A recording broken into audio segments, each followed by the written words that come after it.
Today we're going to have a ride down Clark Hollow Road, and I want to say a word in general about the Clarks. The original settlers were Jabish and Lydia Clark, who came from Providence, Rhode Island. And two of their sons are the ones that are of interest to us.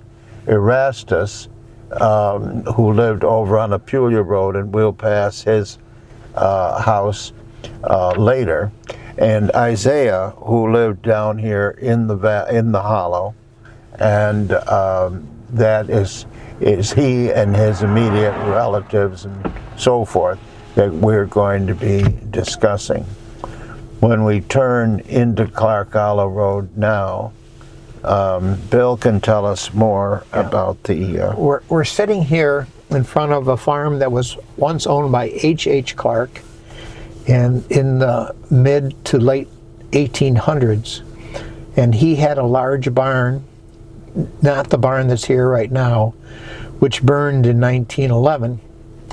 It was said to have been large enough to house 75 cows, which was very large at that time. The barn burned in 1911 under the new ownership of Byron Griffin. And then Byron commissioned Irving Skeel to build the barn that's here now in 1915. This farm is presently owned by Bill and Joanne Casey.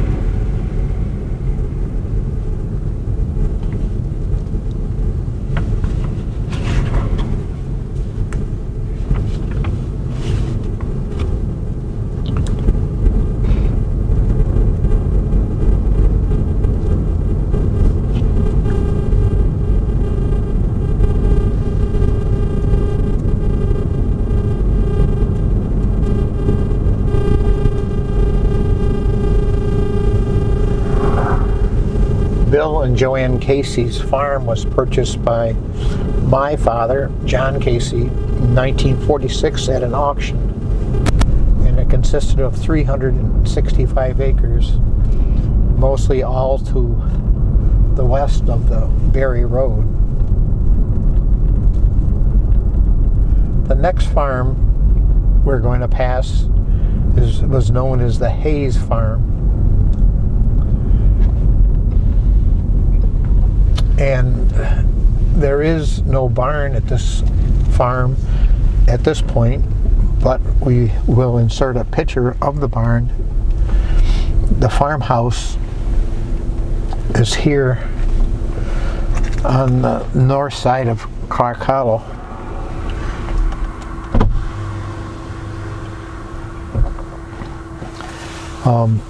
This was kind of a gentleman's farm, consisting of 50 acres, and they kept just a couple cows, but they had 10 children to feed, so the cows were a fresh source of milk. Alex, if you can shoot up onto the hillside there. The view that you have right now was the original hayfield. It's all grown to trees now. But in the early 1900s, Nick Hayes would mow his hay and drag it off the hill in blankets to be stored in the barn because it was too steep to use a wagon.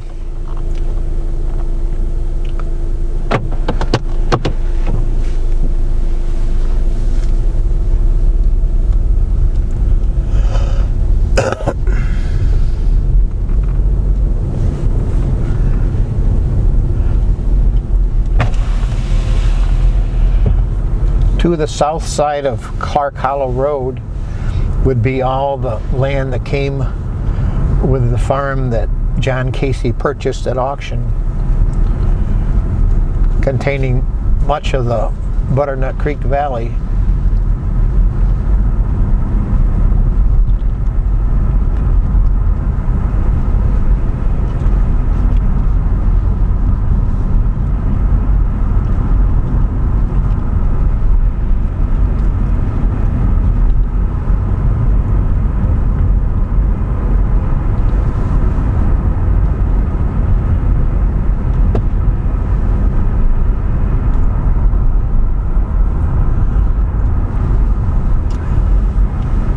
in the 1960s, Dr. Nussbaumer came to Fabius from Tennessee looking to build a home, and he bought this 100 acres off my father and built this house, and eventually he was a principal creator of the SOS operation in Syracuse. On the northern border of this property was a sawmill, grist mill, and cider mill. And I'm already having trouble, Roy, with the... And I believe that was owned by Joseph Greenleaf. He appears on the map in 1852, and I think it looks like he would have lived in this house, on this site anyway. Yeah. And this would be the portion of property that goes with the Greenleaf Mill. We've never really established where the mill dam was.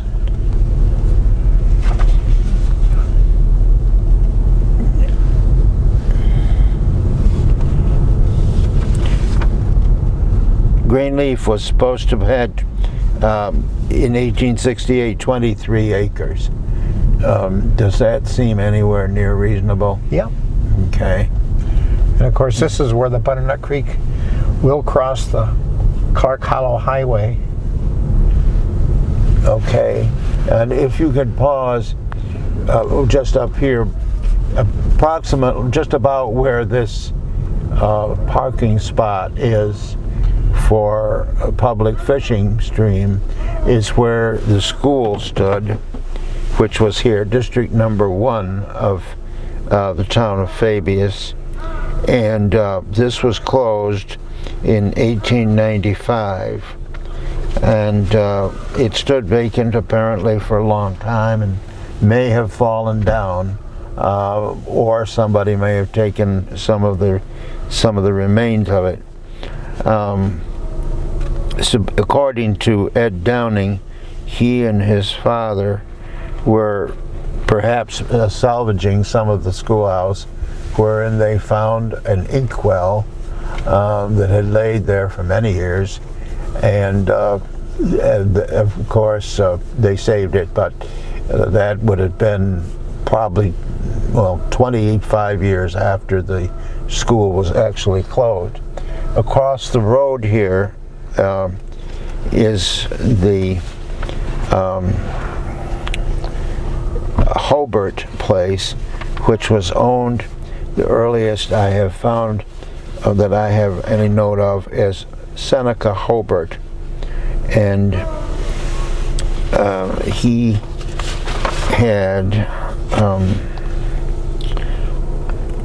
like I said, I'm not going to tell you how many acres he has. I do have somewhere here in my many notes. Yeah. I have some acreage on him. His mother was Ruhama Clark, a daughter of Erastus Clark. So that's the connection to the Clarks. Later, it was owned in about 1900 by a Mr. Shaw, whose wife was a Downing. I don't have that clearly in my mind, but the Downing genealogy, which is very complete, would explain the connection between this Mrs. Shaw and the Downings. And then for many years, the Shaws attended the Downing reunion. Later, in more recent times, it was owned by the Smirko family, and I assume that it's been sold. Do you have any idea how long since? The Smirkles were selling lots off the Berry Road, so this farm land continued all the way to the east, all the way up to the Berry Road, and Johnny Smirkle ended up building a house on a portion of the land on the Berry Road. The house itself has been broken off the farm, and the Smirkle family has held on to some of the land and sold it off into building lots. I see that as late as 1889 map, the Hobarts were still here. And so I know that by 1900 it was in the hands of Shaw, because his daughter Etta Shaw met her future husband and married him. He was Joe Scammell, and he was related to, we'll mention how he came to be down here and meeting his future wife, whom he married in 1900.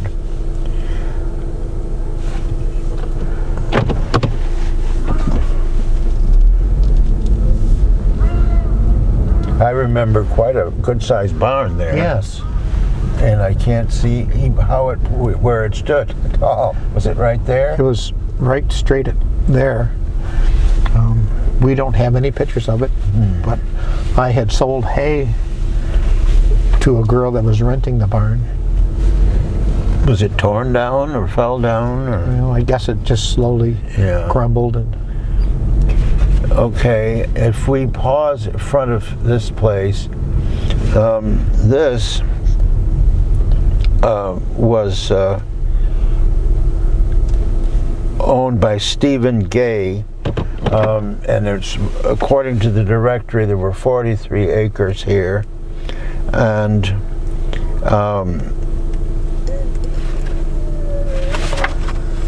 later Ed Downing called it the Catronas Red House. Now the name Catronas is not familiar to me at all, but apparently that was somebody who lived here maybe in the early 1920s or so, and the Gay family, Stephen Gay, was still here in 1889.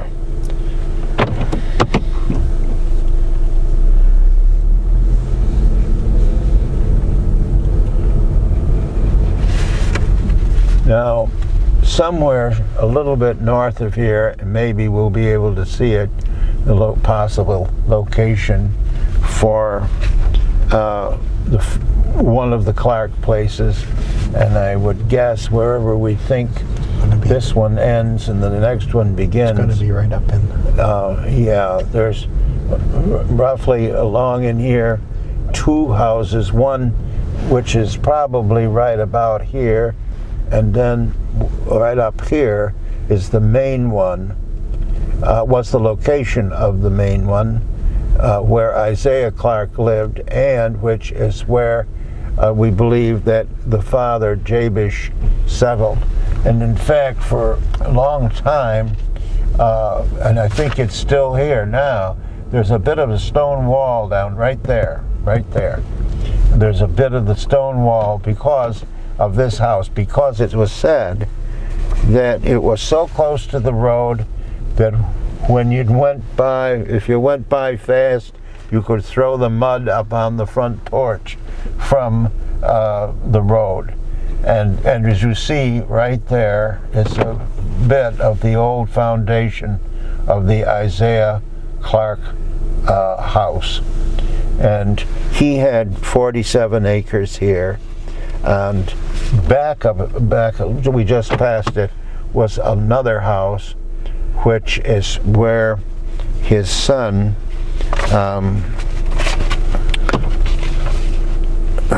who was called Anson, that isn't right.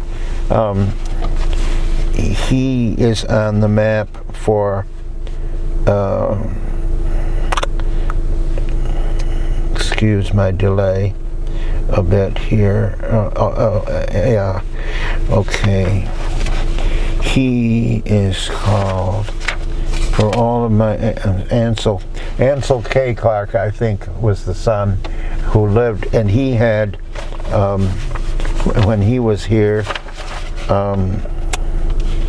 Yes, Ansel K. Clark had 40 acres south of this. Well, it really isn't. It is south of this location. So this is the first. There's 2 houses here that are gone, and we're going to pass a little more location for a house that's gone. There's 3 acres were detached from this property to include the sawmill, which was down in, and we'll pass the location of that. Now, our diary of Libby Cross. Yes. Who was she staying with? She would have been staying here because her mother was the second wife of Isaiah Clark. And she was a child of her, the lady, by an earlier marriage, which I have.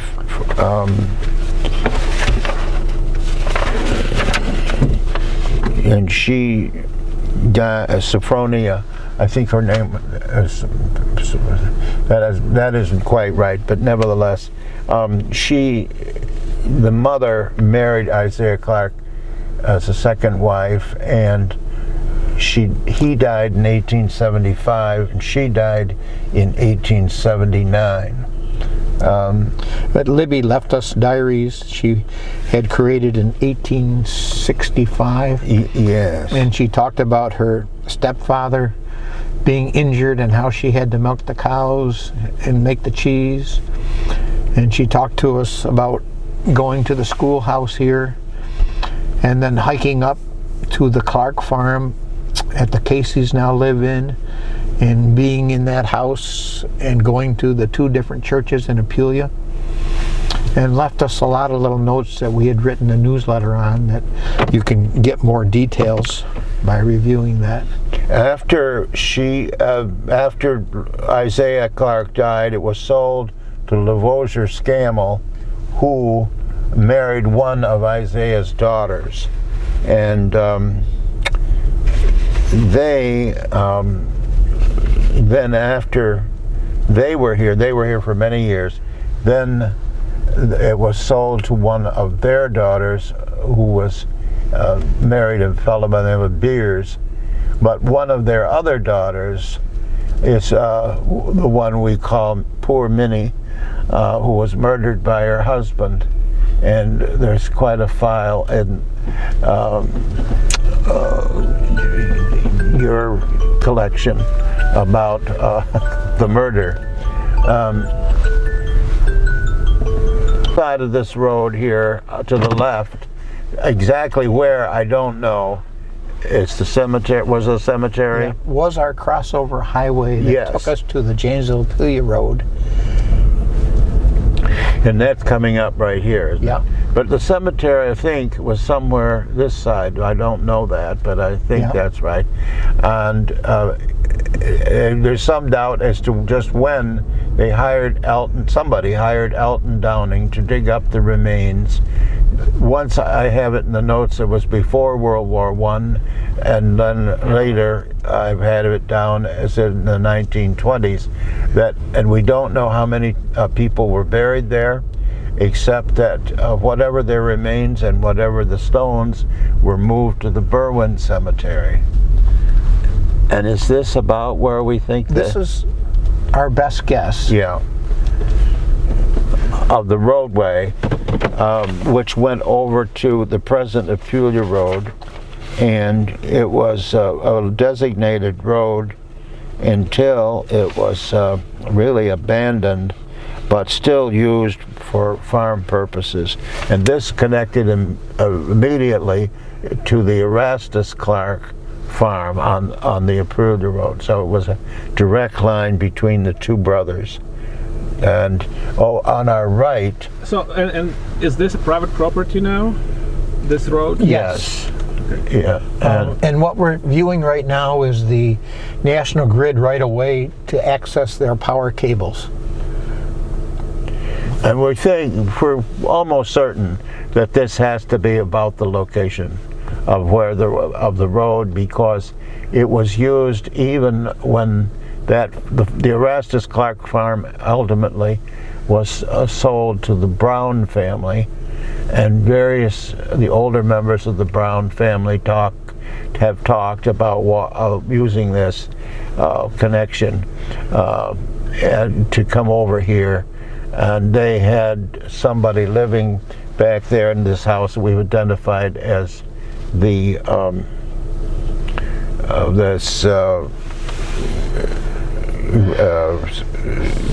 one just back, that's still there, by the way. That's the only one that is still there of those early houses.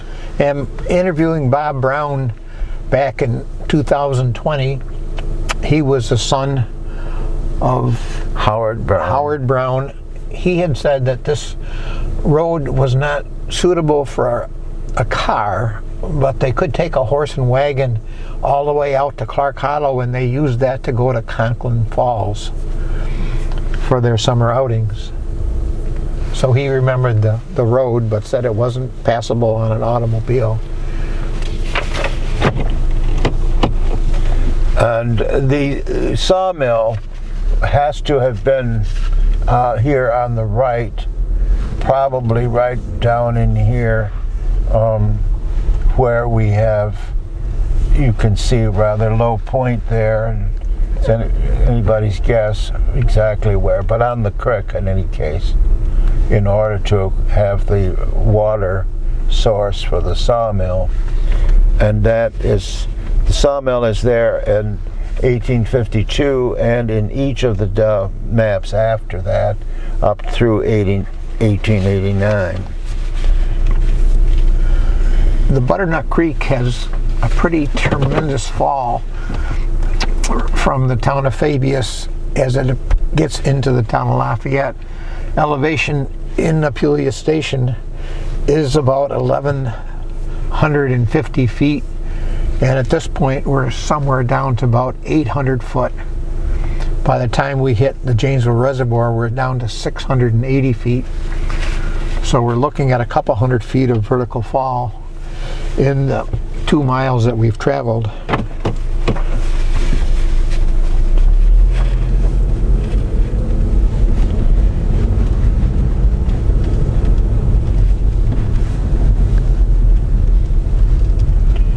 Here on the right is one of the few surviving houses, and this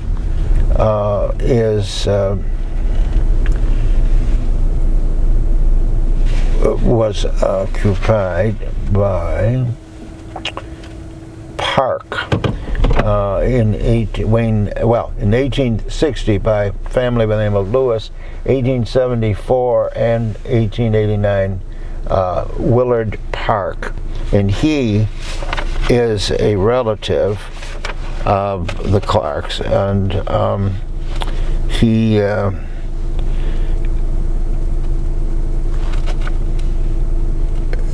was in later years,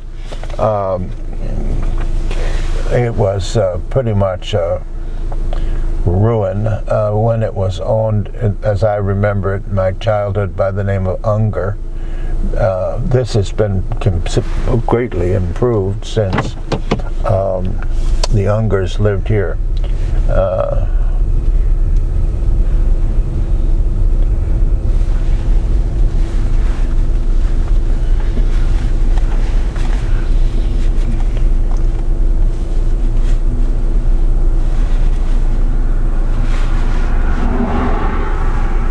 Including the Volkswagen bus sticking out of the second story. That's been there now for probably 20 years at least, isn't it? Yeah. Now, a little bit farther along here, on the right side, there's a modern house which is built on the site or near the site of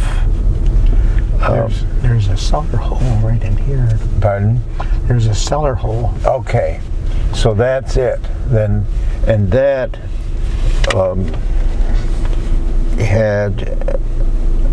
Well, one time it was a park, obviously related to the Willard, whom I've just mentioned. 1860, it was marked J Park. 1874, C Park. In 1889, Vandenberg. And if I were a little more sharp here, I have some notes on who lived here. Yes. Okay, this gal, this Joseph Park, who lived here, married Olive Clark, the fourth child of Isaiah. So she's another one of the Clark children to live right nearby. And then Willard Park is the father of Joseph Park, who's also, or he's either the father, both father and son, I think, of Joseph Park. So you can certainly see why this was called Clark Hollow, with almost every home owned by somebody that was related to the Clarks.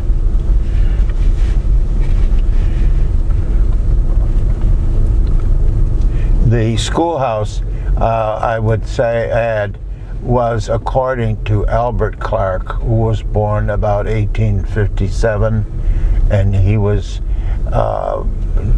told a neighbor of mine that when he went there to school, that he recalled that the stove was in the center of the room and the desks were in a circle, was arrayed around the stove. This was a fairly common way of in the early schoolhouses to arrange schoolrooms. And one asked, "Well, Bert, what did you learn in that school?" And he says, "Just what I know." So now this is called Downing Road because this is where the Downings lived. First place up here. Later, Want to get the street sign over here, Alex? This is the lower end of the A road, which went up, must have come out. Where would you think it would have? About where the Bailey farm. Up on Berry Road. Yep. Yeah. A big dip on the Berry Road. Okay, and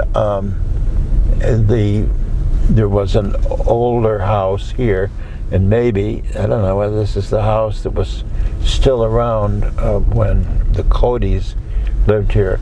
Mrs. Cody was a Downing, and this has been, I don't know. I don't know that I was ever back here. Do you think that's the old? Some of that is the old house, or not? I don't know. I wouldn't think so. I don't think so either. But she, Mrs. Cody, was a daughter of Elton Downing, but it had been in the Downing family quite a long time. And there was also another farm up above this one, which it was interesting to me because my father's cousin, Hervey Dodge Hall, married a girl called Robinson, last name, and they lived up there on this road, at the early date. There certainly isn't much water in the creek right now. Gosh, no, there isn't. There isn't. Oh, by the way, when we were back there at the Isaiah Clark location, it looks as if he originally had 50 acres, and the 3 acres that the sawmill was on had come from his property. And whether he ran the sawmill or not, I don't know.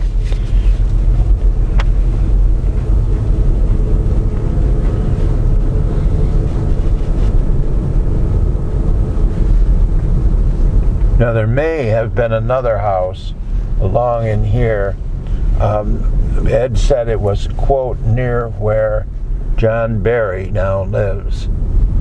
And that I don't know exactly which one of these modern houses John Barry lives in, but it was certainly, there could have been another old house in there. It becomes fairly crowded in that area on the later maps, later 1889 map.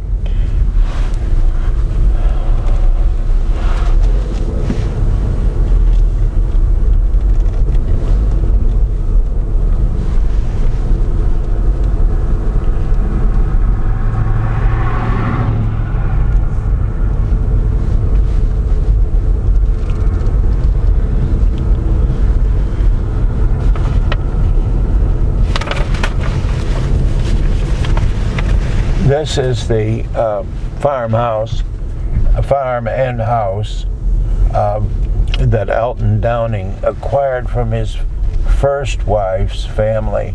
She was Leonard was the last name, and her family is listed is shown on the maps. And she died without a rather young age, no children.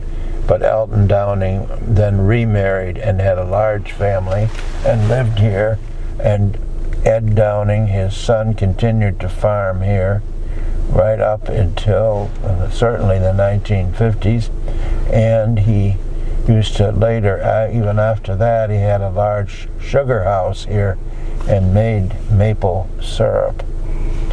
And this has been, this has been in their family and for many years, and Downings regarded this as sort of their old homestead because they had some of their Downing reunions here and so forth.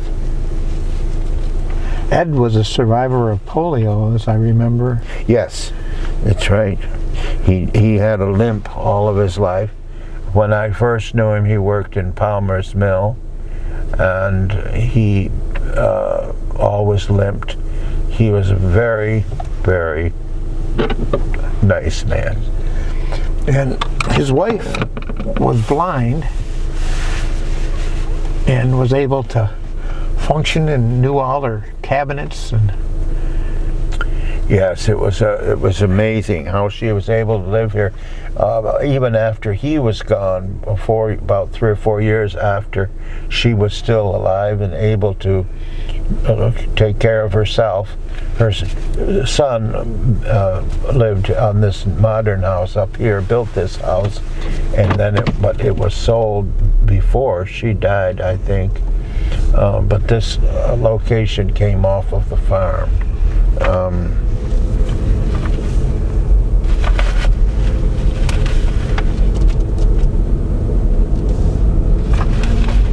Now we're passing into the town of Lafayette, and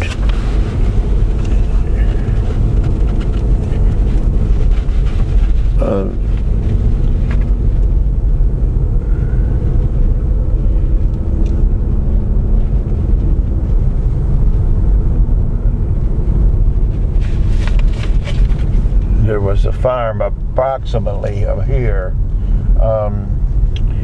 And this was known as,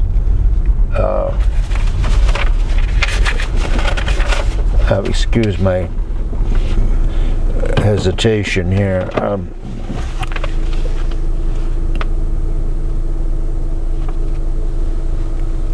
This was by the last name of Dean. The house that was here burned in 1894, and but the barn stood for many, many years. It was a hay barn, or as Randy would call it, a 3-bay thrashing barn. And my great uncle Leroy Dodge bought this place, this farm, which acreage is a little bit, I have looked up, but I don't have it quite yet. He bought this in order to work the land and use the hay barn, put some hay in it for many, many years. And later, Will Everingham bought it from the Dodges, and It then passed with that farm from Robert Everingham, his son, to Mr. Nurse, and you'll see that some of it is still worked here. We can't pass this location without talking about Mr. Minch. Yes. So, yes. do you Well, want to turn around so we can? no, picture his house? could we? Well, I don't know if you'd really want to, but yes, William G. Minch bought the land on this side, the opposite side of the road, which was also some of the. I made a mistake. This was called the Davis Farm, and instead of Dean, we're coming to Dean, but. William G. Minch, the lawyer in Lafayette, bought this part of the property from Guy Dodge, who was a grandson of Leroy Dodge, and he built this house here, which is quite unusual. I'm told. I was never in it. Were you ever? No. But it's said to be, the layout is somewhat different at the time. It received quite a lot of discussion. The Minches lived there for quite a long time, maybe until he died. I'm not sure about that. And was he famous for his legal skills? Oh, well, yes. He won some big cases, and that one was a very expensive case that he managed to get for his client, and that put him on kind of an easy street for a while because what he got out of it himself was substantial. It was a liability case, as I recall, somebody who was electrified or damaged as an employee of one of the utilities.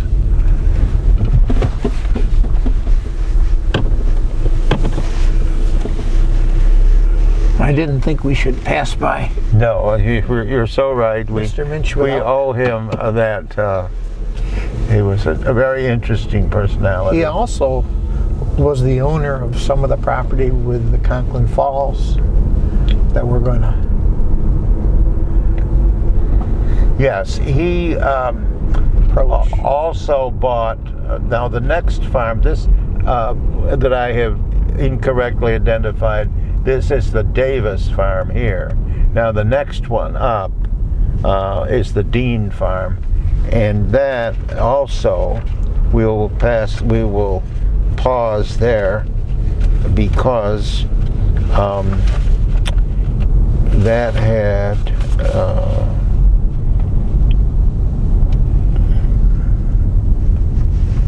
not an awful lot of land to it. Perhaps some of this, it's hard to say to me which was the Dean and which was the Davis, because Roy Dodge owned both of them. Mm-hmm. And the differential of the acreage is uncertain to me right now. Was it possible that somebody could have made a living on a 50-acre farm? Well, yes, apparently. Yes, they did. That seems to be the case. Okay, now when we get up here, on the site of this modern house on the right was an earlier one, and this was the Dean Farm. The house was here, approximately where that present one is, and then a little farther along was the barn, which I remember very well, and that stood just beyond here. Had you ever been in the barn? Yes, because this was the location for the lower end of the driveway, right about here, up that we used to go up to Conklin's Falls. So right up at the edge of that of this worked plot is where the barn was, and the roadway or driveway, you'd call it, went directly right from here up, and that is what Mr. Minch bought also from Guy Dodge. And Did that include any of Conklin Falls? no, it was all below it.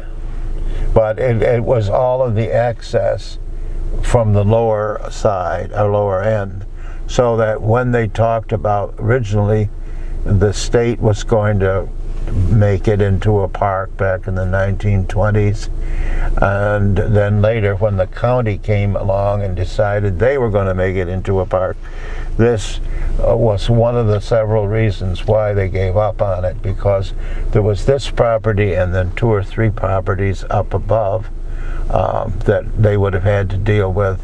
It was, in other words, the ownership was very complicated to acquire all the land around, including the falls. And so this had to be, this Dean farm had to be very little. This little lot here is about all there was to it as far as I can see.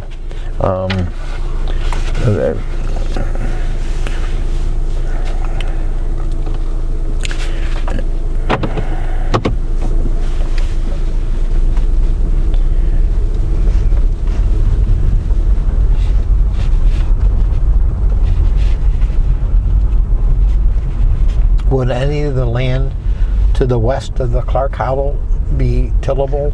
I don't think so, except this little piece right here, which of course has been worked all along by everybody who who has rented it over the years. Robert Everingham, Mr. Nurse, and now it's rented to Dale Van Erden. Yeah, okay. Adventure Farms. Now, this location here started its life with, I think, either 2 or 3 acres, and that's about it, maybe less. It was owned by Harrison Clark, and the house has been, you'd hardly know that the old house is in there somewhere, but it had, as I say, only about 2 acres in it, and this is not including this piece here, because this was owned for many, many years, this workable lot. I think there was 17 acres or something in it, which the Newell family owned, and Clarence Newell, who had a farm down the road, worked this land. Now, Harrison Clark, who was a son of Isaiah, had 2 children. One was Charlie Clark, a bachelor who continued to live here all of his life, and he worked for Everingham's, which is the next farm. He had a sister who did marry, and she was the ancestor of some other people here whose names I have written down, but I can't find it right now. Anyway, that can all be found out easily enough, anybody interested in it.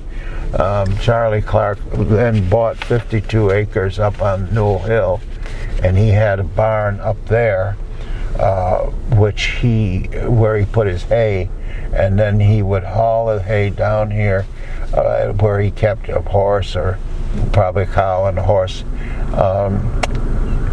and that went on for many years. The 52 acres was sold eventually to George Hiscock.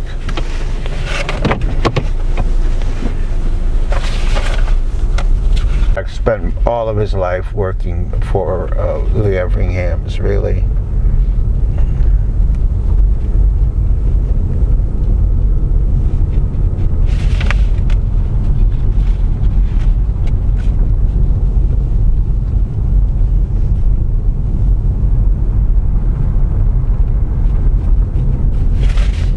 The 17 acres that the Newells owned up here was sold to Mr.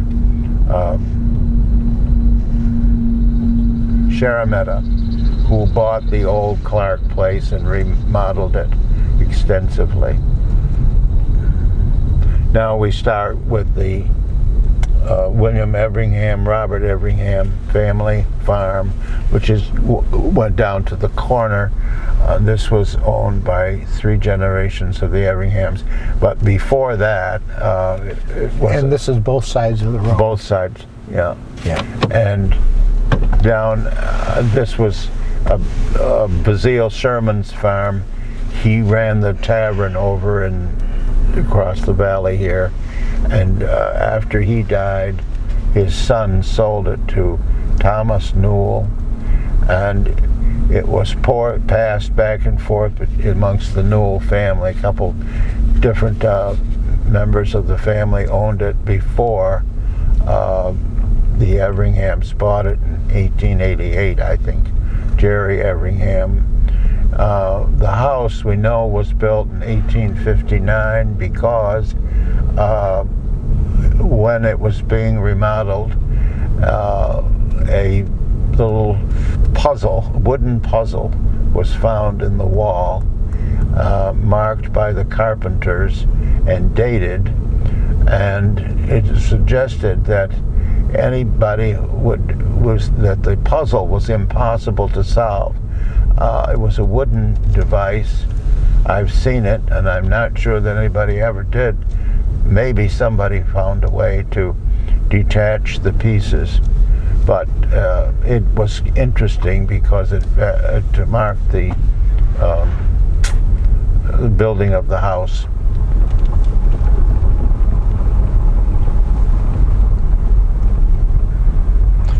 So you don't know the age of the barns? Which farmer would have had them built? It would the remains of the of what you see here, which was the cow barn. Jerry Everingham would have built it, or did something with it, hooped it up the roof or something.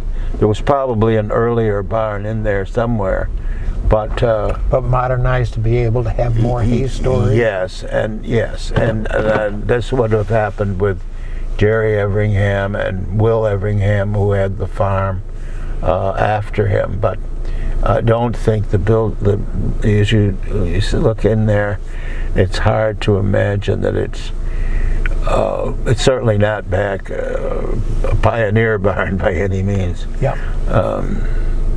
And on the corner was the horse barn, which stood very close to the road. That fell down here just not too long ago. We have to talk a little bit about Bob Everingham, who went through the modernization of the farm. Yes, building the freestall barns here. Yes. And had his son working with him. The demise of the Everingham farm is probably most likely because the son was electrocuted in a silo accident. 1986, I think. Yeah. It was a very prosperous farm during Robert's time. He was a Cornell graduate and quite advanced in his thinking about farming. He's written about 3 little memoirs of growing up and farming, which are included in the newsletters of the Lafayette Historical Society. So, Robert's son, and I'm having trouble coming up with his first name, left a lucrative job in the pharmaceutical industry to come and join into the farm. And I remember taking cooperative extension classes with him where he would stop the instructor and explain the mathematics of how to dilute antibiotics in your milk enough so you could treat cows with penicillin and know that you could safely still ship the milk. And the instructors in the class were just dumbfounded that if a farmer would know the mathematics of how to actually calculate the units of penicillin that resided in the milk, and they asked him after the class to please not do that again. So. Yeah. certainly very bright man, and was really quite satisfied with his job out west. But the father suggested that if he came back here, he would give him, would turn the business over to him. The process was not completed by the time he died in the silo at age, I think, 36. But then his father, Robert, did continue to run the farm about 2 years, and he sold it to the current owner, Mr. Nurse, in 1988. So the original farmhouse that you talked about would be this structure Yes, coming up? yes.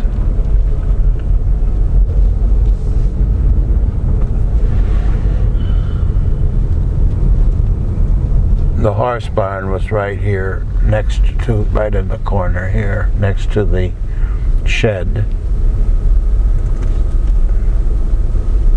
And this was originally a one-family house, but in 1914, when Will Everingham got married, they built this wing here to the left on for his mother to live, Alice Everingham. And then after the young man whose name has gone from my mind too, who died in, well, it's a shame to say, I blank on it, and I certainly knew him very well, but I'm having troubles with the memories. And you remembered his sister? I do, and she continues to live here. In the house that Robert built for himself after he was going to turn the farm over to his son. So this house he built for himself. And then ultimately, after his son died, he gave the house, the old farmhouse there, to the young son's widow, Pamela. And she lives there now.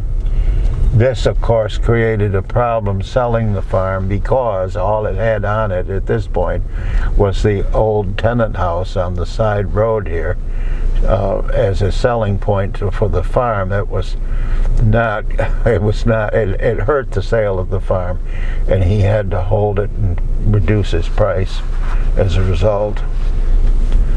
And this is the edge of that farm. These houses have been built on the next one, next location, which was This is the site of a house that we had a researcher looking for. well, just a little farther. Okay. Yeah.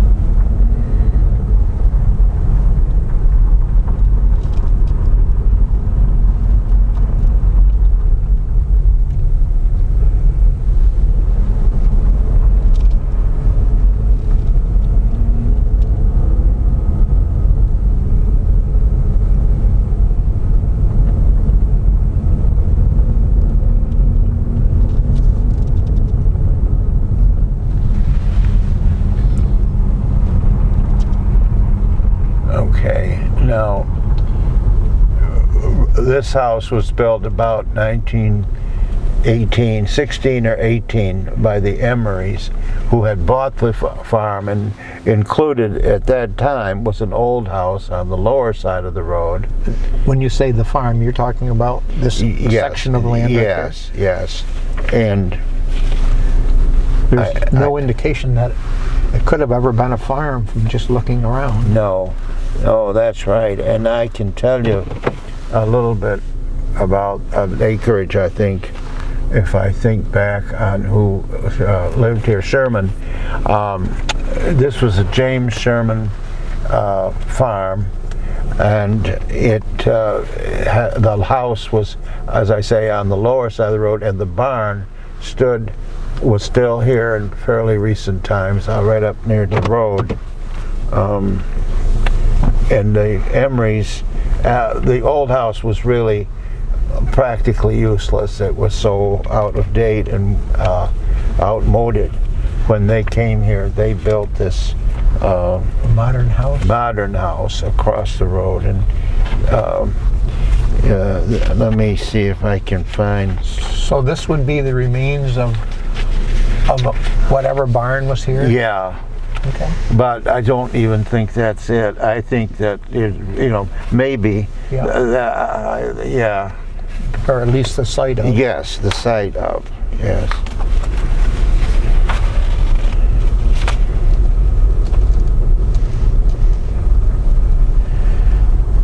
Well, it calls for 100 acres in 1868 Wow.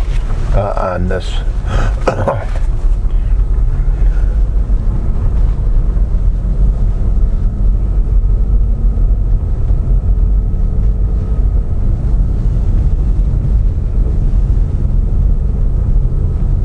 These houses, of course, have all been built on the Emery farm up to this spot right here. This is just about here is the line of the Emery farm.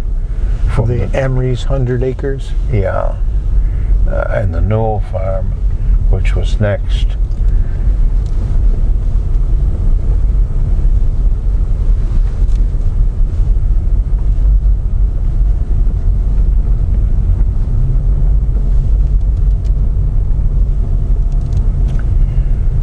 The next farm is fairly well known to me because of the connection between my neighbors, Alva Newell Bush, who ended up owning the farm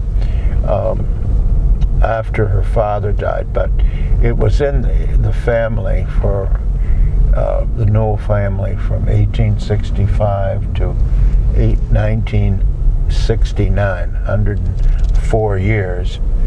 And before that, it had been owned by a family by the name of Wilcox Woodruff. Wilcox Woodruff, it is said, wanted a house as nice as his neighbor across the valley, which we will see shortly, called Enoch Everingham. Enoch had built his house in 1839, and we know that from a letter of one of his neighbors. But Wilcox Woodruff decided that this house, he wanted one as nice as Enoch's. So in 1844, he had this built.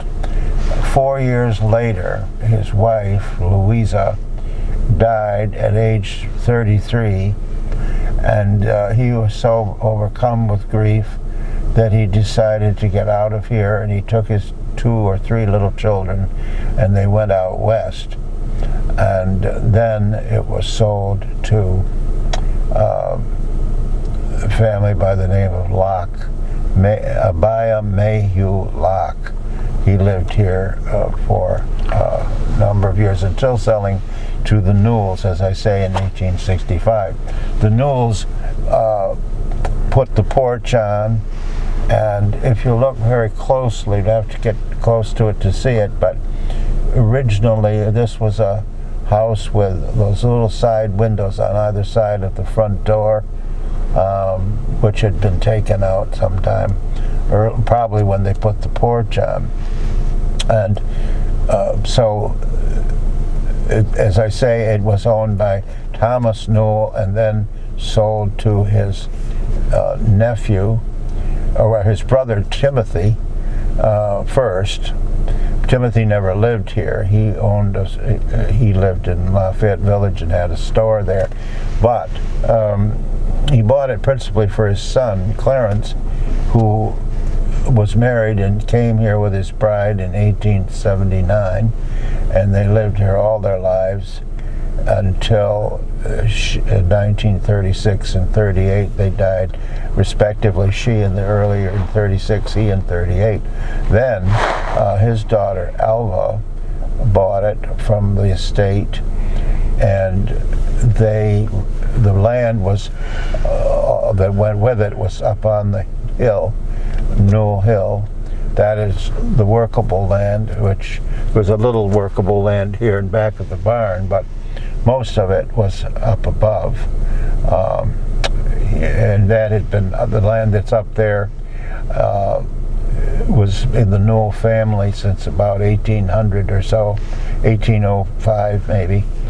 And that has a very complex history up there because there were several houses that were located on it. And it's still owned by a grandson, a great-grandson now,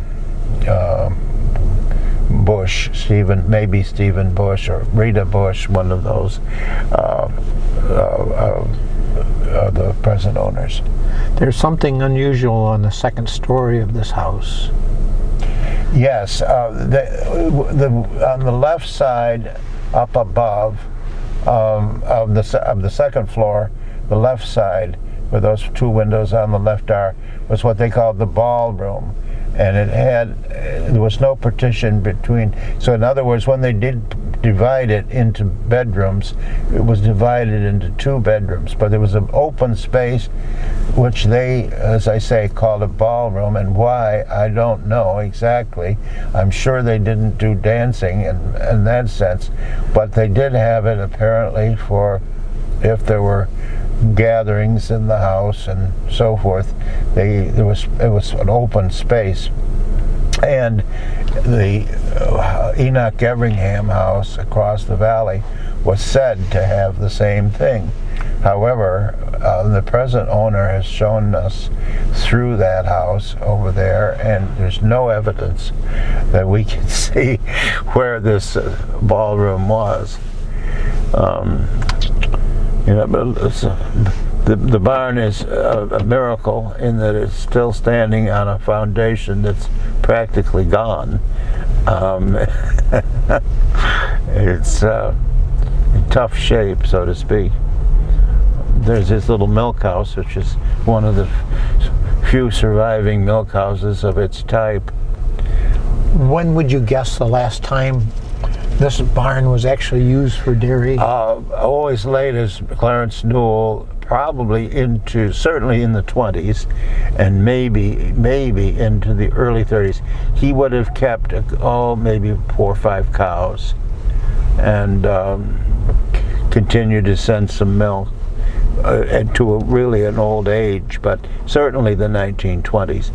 Now, even when I first became acquainted with it in 1969, this lot down here was all worked, and this up above was pasture, completely free of this overgrowth. This is remarkable because, to me, in that this has overgrown that much in say 50 years. Now, did you want to say a word about the gal who took the photographs that lived Yes, there? there are several photographs in my book called Vanished Sights and Scenes, which Alva Newell took with her Larkin soapbox camera. She got this as with coupons of the Larkin Soap Company from Buffalo, New York, and who offered various household articles that you could get with these coupons. But anyway, she took several pictures that were really quite good. She gave up on the picture taking around World War I, which I'm told is the problem was that when the war began, we were formerly getting many of our supplies from Germany, and that was no longer the case. So several major local photographers gave up, it appears, making pictures all at about the same time. It seems hard to believe that we didn't produce such things sufficient for the need of the day, but that's the story that I've been told. You were able to put your hands on some of those photos. Yes, fortunately the negatives survived, and I was able to borrow them first from Alva herself, and later they have miraculously survived in the family.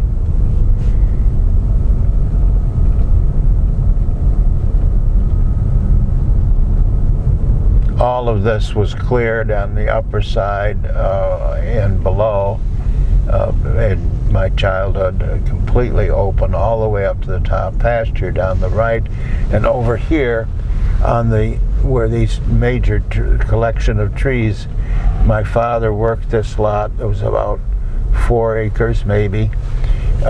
This piece over here was on the hill farm, which he worked, but this was a nice little field along in there. Now, a little farther along here, we come to the edge of the hill farm, and this is the one that we'll talk a little more about as we get closer to it. But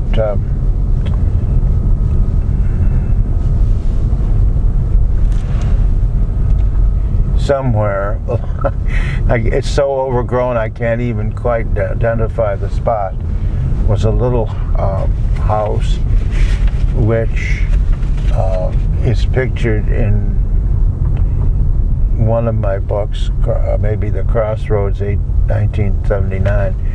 And as I say, I think it was right along in here. It was about 3 acres, which William Emery, the grandfather of the Emery people whom we've just talked about, built a little house about 1870, and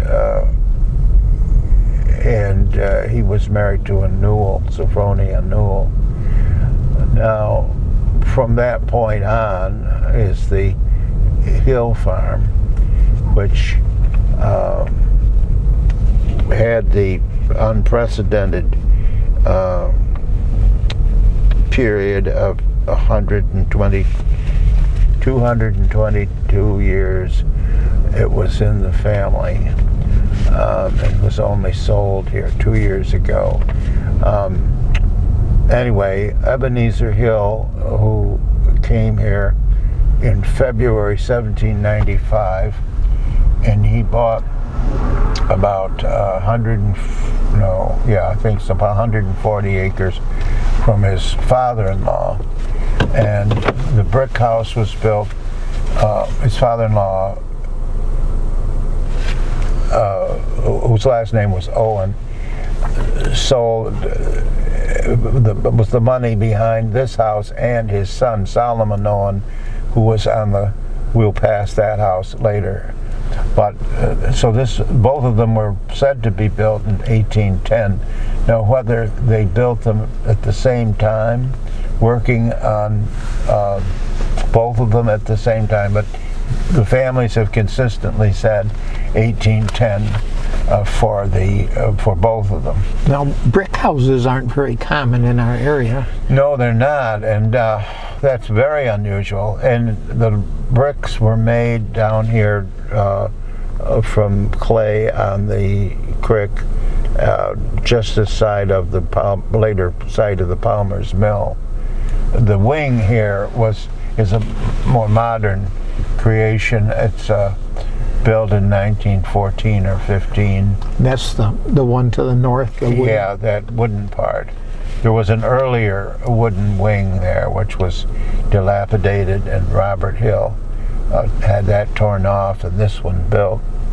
And it had a kind of an interesting history in that Lewis O. Hill, who was the son of the original Ebenezer, was regarded as wealthy, and he adopted his nephew Clayton Hill as his heir, who inherited the place. Clayton was a doctor in Buffalo, and he used this as a summer home for many years, as did his daughter and son. He built a big barn here in 1888, which fell down. It was pulled down by my father at the request of Richard Hill, who was a surviving heir of the farm. 1957, the barn was pulled down. It was not that old, really.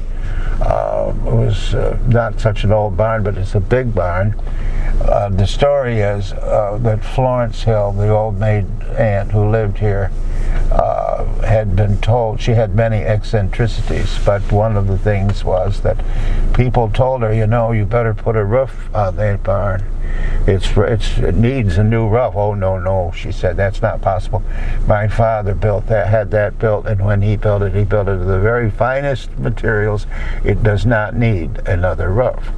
So the roof leaked for a long time, and finally it was beyond hope, and Richard had my father pull it down, and I was around to watch that episode because I got my trophy out of the thing was a very, very nice little one-horse wagon, which was in the basement, and the Hills had used it, of course, many years before. It was last used, it was said, in 1936, and so it was 20 years in the barn when I saved it. It was made at the corner over here of Route 20 and Apulia Road in the coal shop, and it was said to be the only example of their workmanship because it was bigger than a buggy but smaller than a regular side wagon. So I took it, I pulled it home, put myself between the thills of it, pulled it home.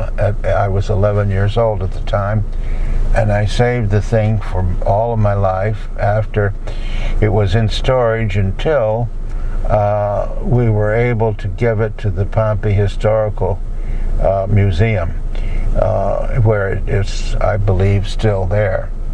But many stories could be told about Florence Hill. She was highly eccentric, known as Flossie, and she told her nephew that when she died she did not want to be put in a casket, coffin, as indeed she said, I want to be laid out on my lounge just as if I were sleeping. And that is the way she was, laid out on her lounge in the parlor.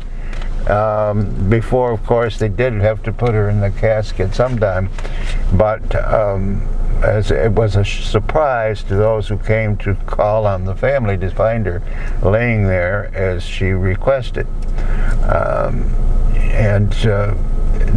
Many stories could go on about her, but enough said to say that when she died, the nephew, Richard Hill, came here, and he rented the house for 62 years to other people. He did not live here, as I say, for 62 years that he lived over in Sherburne, New York, but owned the house. So the Hills were, one of the family said they were codfish aristocracy, and she was sniffing at the fact that they thought themselves to be sort of aristocratic in that the doctor would come here for the summer. It is said that they had somebody looking after the house a little bit during those many winters that it was closed up, but in one occasion the kitchen door was open all winter because whoever was in charge didn't look in on them sufficiently. Family relics, and it was pretty much as it had been through all those many years.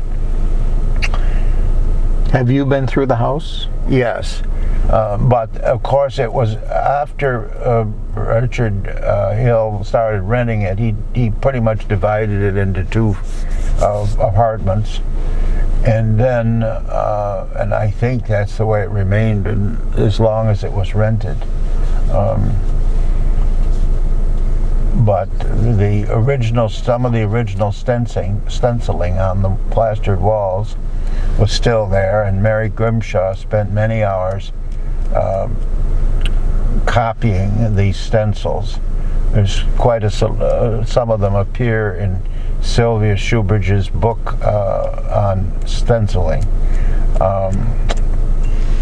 which of course precedes the wallpaper, the world of wallpaper and things of that nature, probably put on when the house was built.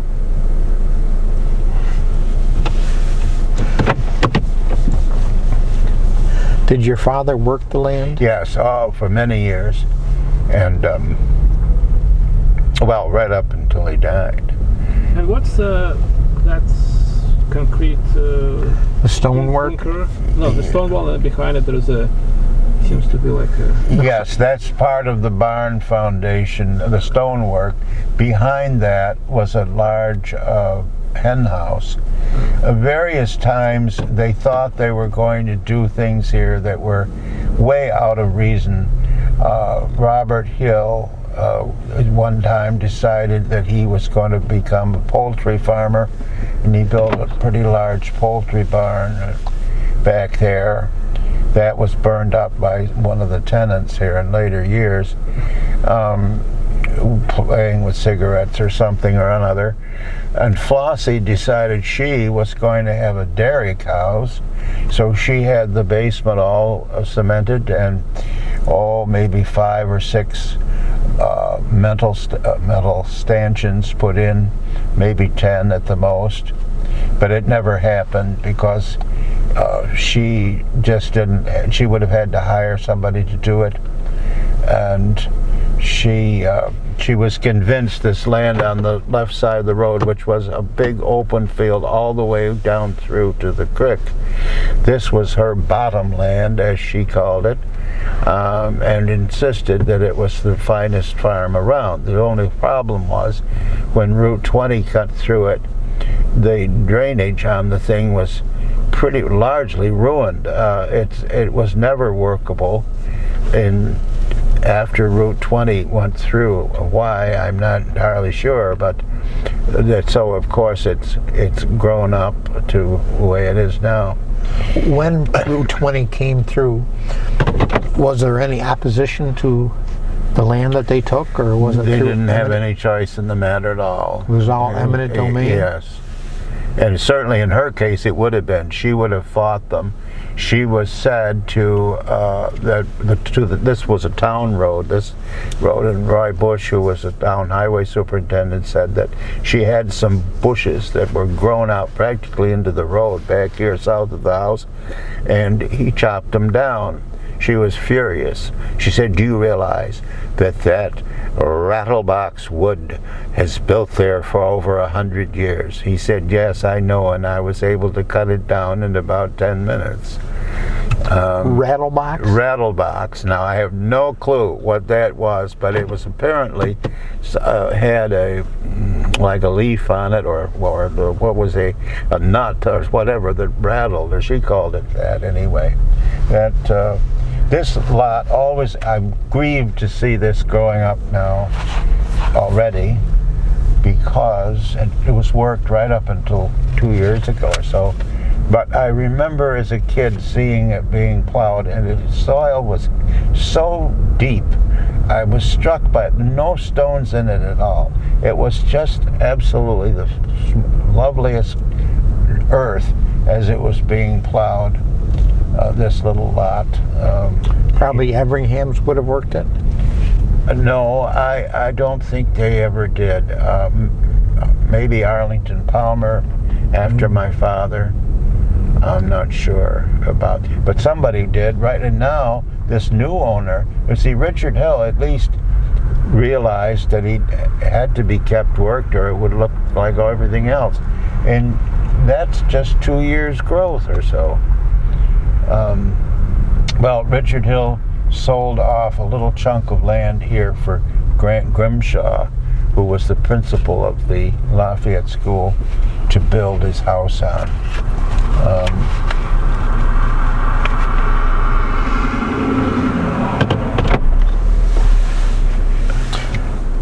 Okay, Roy, you need to tell us Do we want to reach Well- out to some of the other Dodge? Oh well, let's go across and we can deal with them from over here. Okay.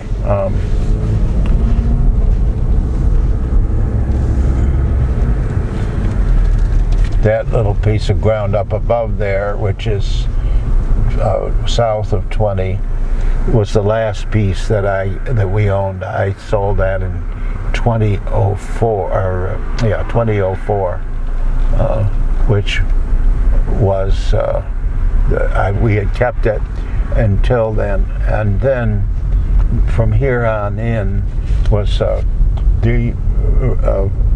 50 acres originally. Great-great-grandfather Ira Dodge bought this piece, all of the 50 acres here in 1814, and this lot was the best lot. There's 27 acres in it, which was very nice land. My father was very proud of it. And Both sides of the road? or well, we just- had a little chunk on this side over here. It was about 9 acres in that swamp, kind of cornered in over here, because starting up here was Bush's place. So that right at this corner was the end of the edge of the Bush place. I think there was about 9 acres in that swamp. It was unusable, but it had a very nice old spring in it, where the men working used to be able to go down and get some water that was always cold. This ended up going into housing. Yes, we sold this in 1987, my mother and I, and the man who bought it, by the name of Fole, divided it up into these houses. And then up here is the corner of the State Road, as it was called, which would be the predecessor of Route 20. And that went east and west. This road here, which we knew as the Swamp Road, it didn't have any particular name on it, of course, because those roads were not marked as such. But this was the State Road running through here, and this lot on the other side was part of our other farm where we lived, which was called the Weller lot, because it was one that went with that farm over there where we lived. Now this state road went right back. Went up to the top of the hill and came into what is now 20, up in front of the Hiscock Knapp farm. So that portion of it's now been abandoned. Oh yes, that was legally abandoned by the town, but we used it, of course, to get up to the old barns that were there. There were 14 acres there in that lot that we called the Weller lot. And this was pasture. Has the drainage changed in here since? Well, it seems to me as if when you look old pictures and so on, it looks like it's all Wetter than wetter, it was. much wetter. In fact, I don't remember any of this kind of growth. Whatever that is, what kind of grass or whatever. Now, there was a line that this cornered. The reason the church is in this location is because a line came straight down, kind of between our farm and Bush's. So they owned the site of the church, which they gave to the church in 1859. But that's why it's stuck onto this corner as it is.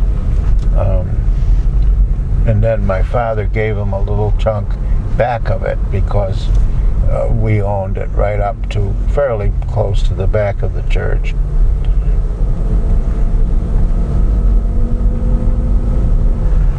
So this church was raised with the basement? No, well, yes, later.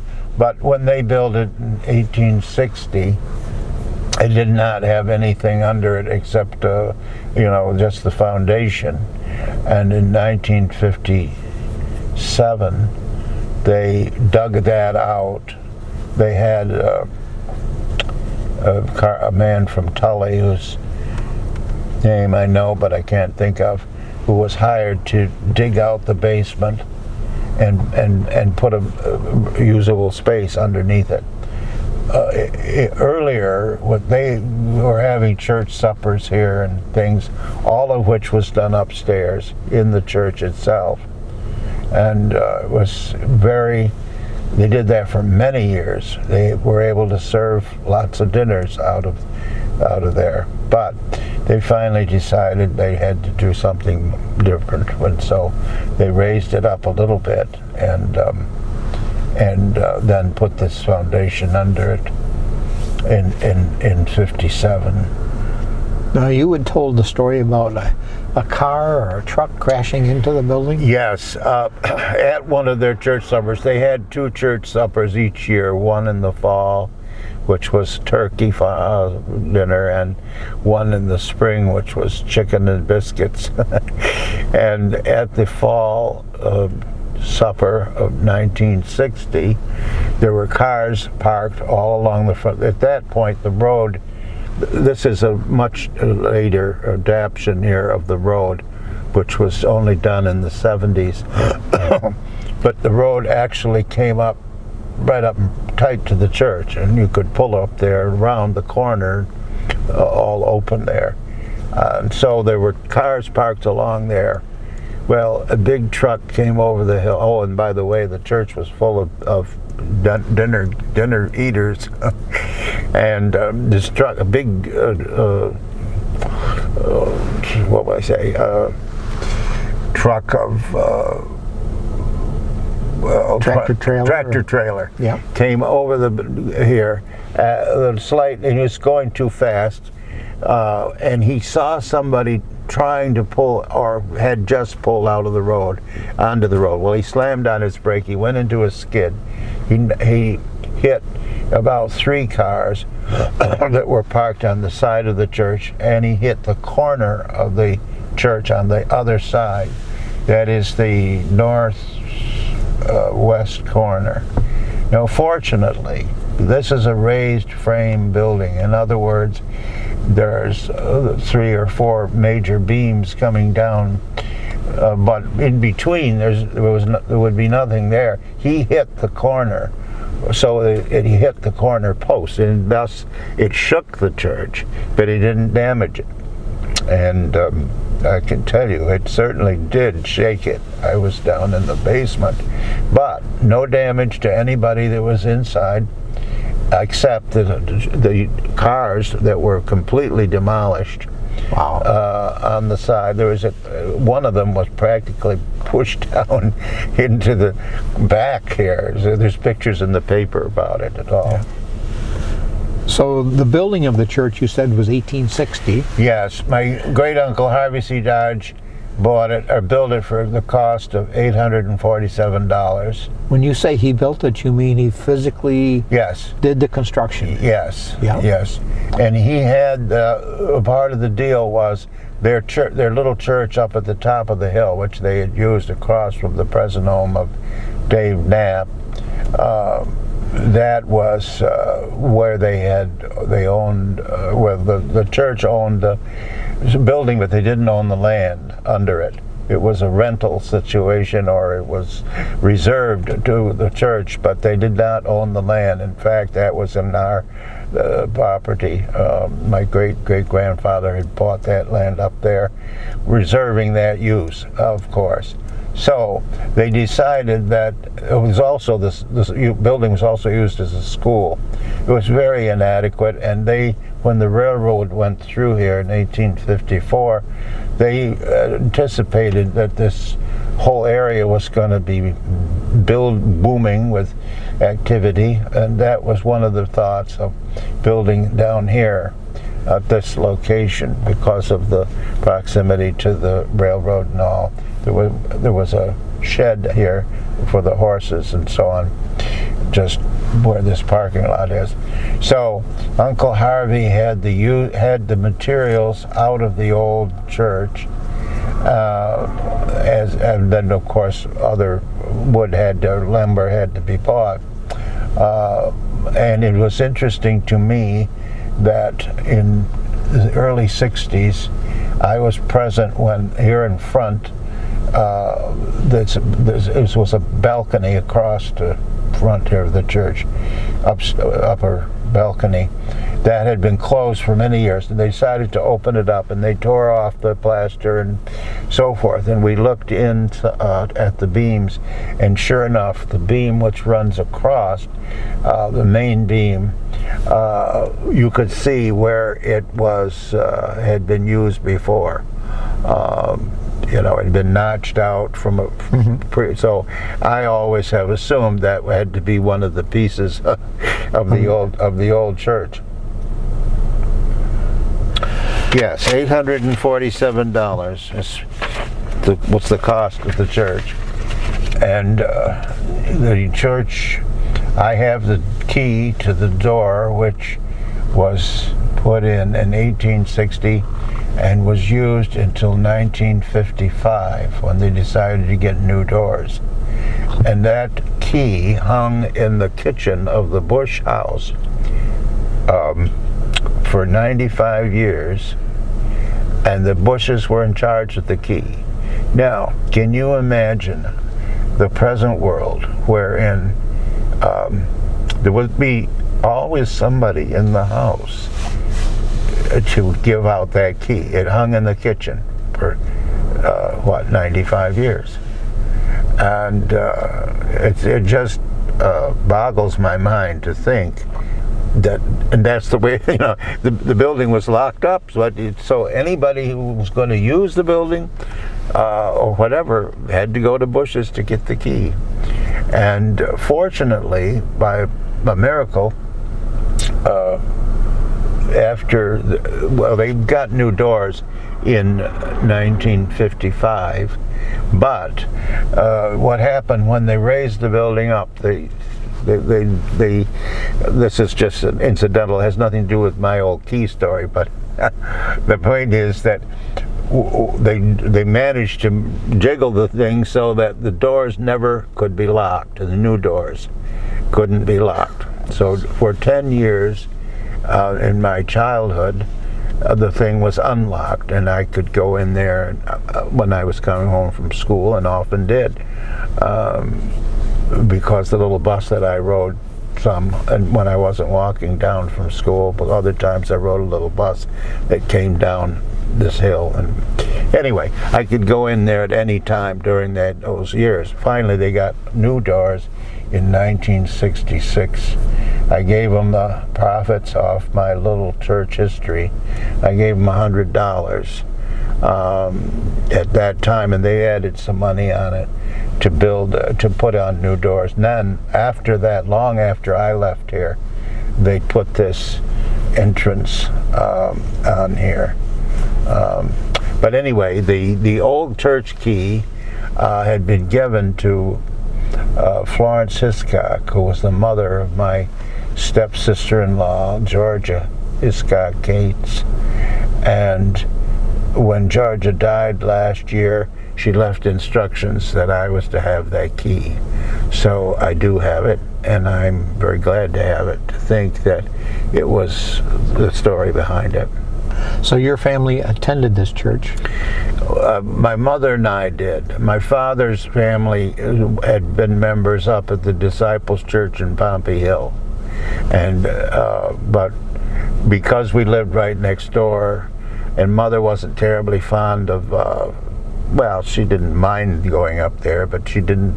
This was handy, you know, and I went here to Sunday school, so to go up there where the kids, I did not know anybody, it wouldn't have made sense.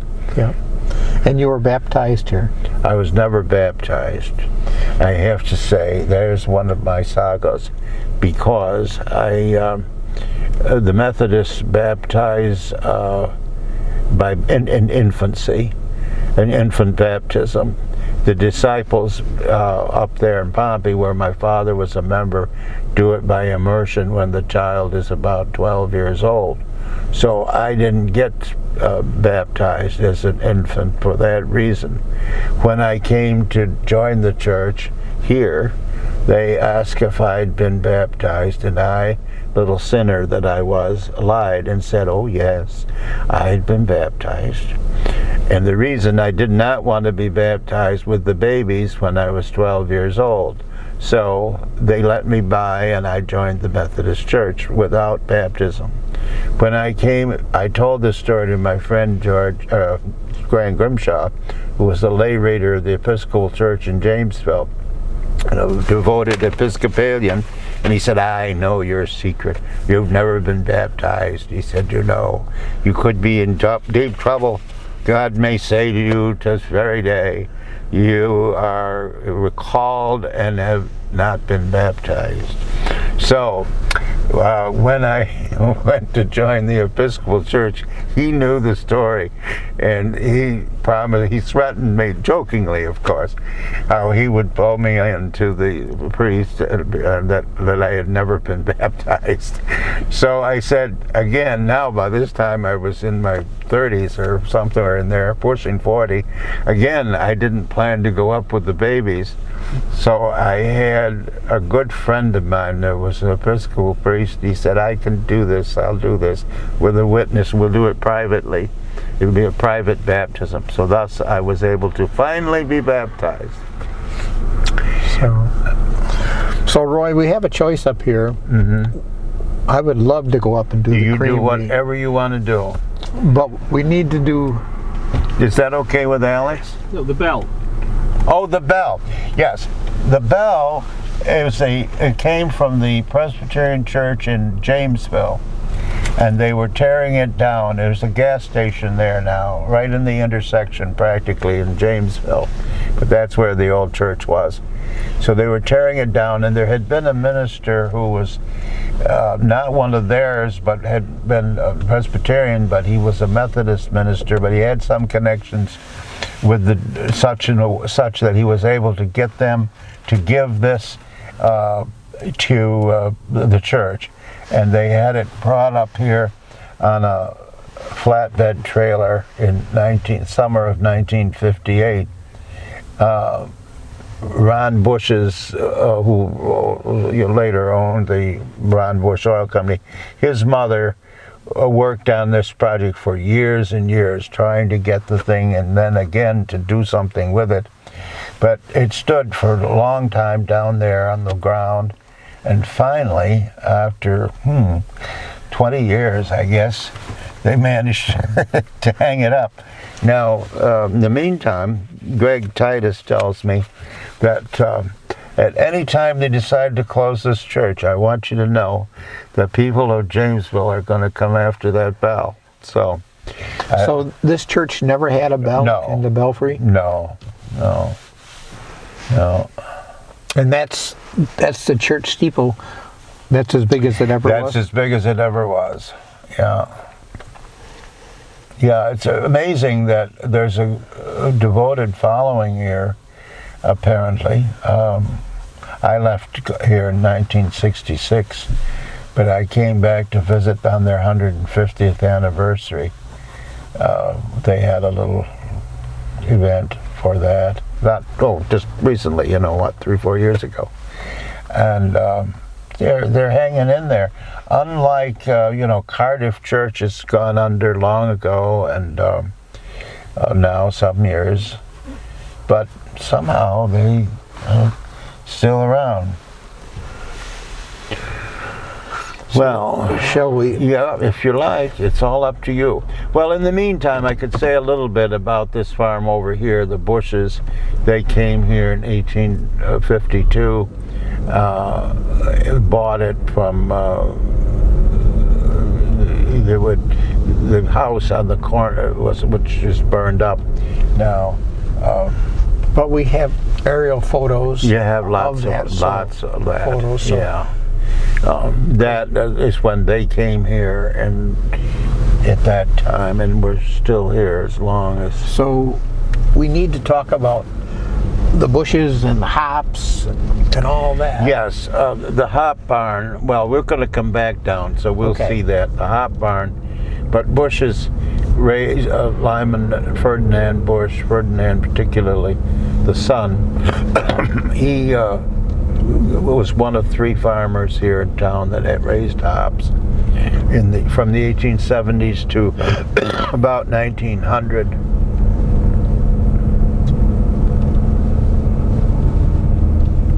We see the railroad. Yes, but I urge anybody who's interested to see it to buy my Anativia book, because it's so overgrown. Everything is just a ruin, you might say.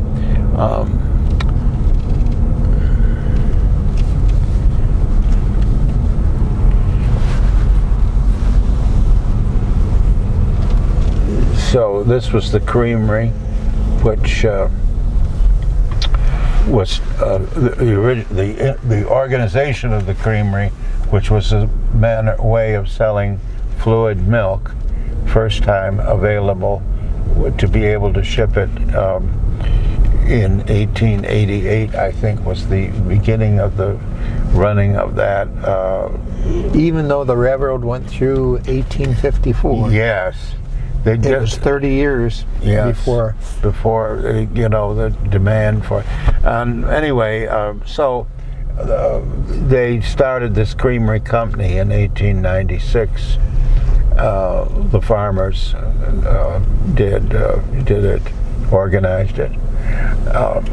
Even though the farmers had an opportunity to take their milk to the cheesemaker, and they would get, well, you see, the thing is you would know, the fluid milk was so much, you know, you could sell it whenever you had it, and year round. year round. Yeah. And with the cheese factory, it was very limited to seasonal, really. Yep. So we'll get into talking about John Hughes and the whole cheese industry, but this was a radical change for farmers. It certainly was, and it was a really, really big deal. I mean, it completely altered our whole farming concept around here, for sure. And let me see, is this, what is, okay. Well, there was a little spur here of, oh, okay. Well, first of all, there was a line of rails on this side of the present rails. I think it held 96 cars of, or would, you know, could hold. But this little building here was. You want to go back up? Well, you don't really want to go. Do you want to go to the end of this? I've never been to the end, so okay. I'd love to go. Okay. I needed this excuse. Okay. Okay. Well, anyway, there's 3 houses up here, and all of them have something to do with the Grace family, really, because they were all railroaders and worked in the railroad all their lives. This was the newest one of the lot, built in about 1884 or so by Pierce Grace Jr. And this bungalow up here was built by their nephew about 1914 or so. And he were also, as a young man, when he built this house, he was only in his 20s, or had it built. But so he didn't make a career of the railroad, but that was for him. And then the old original house, which is down here, Pierce Grace Sr., and you'll have to turn around right here.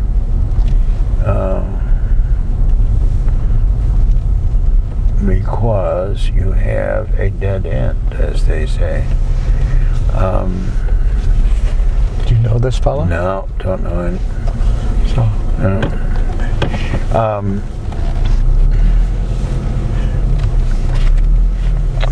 The house that this was the first one of the 3. What a strange location to have the gully.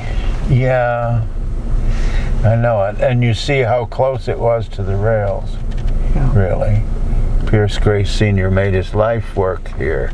Now, what did he do on the railroad? Well, originally, when it was being built, the story is he was the foreman for construction of this section, and that in the 1850s.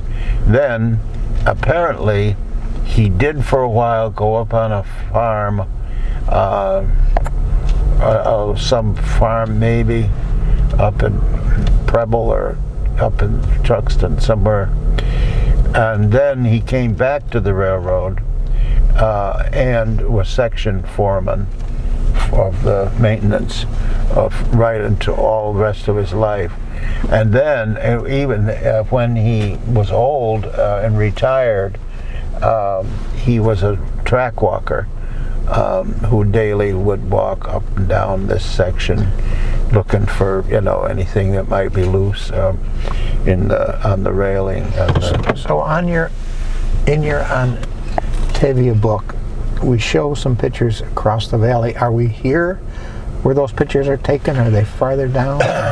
Mostly farther down, a little ways, but really up and back of the creamery, which we're going to see in a minute or two. I mean, this isn't the ideal location for a creamery. The only thing that's ideal is the railroad is here. Yes, and that was the point. They're trying to shoehorn this in. Yeah, but they had to get it right near the railroad so that they could.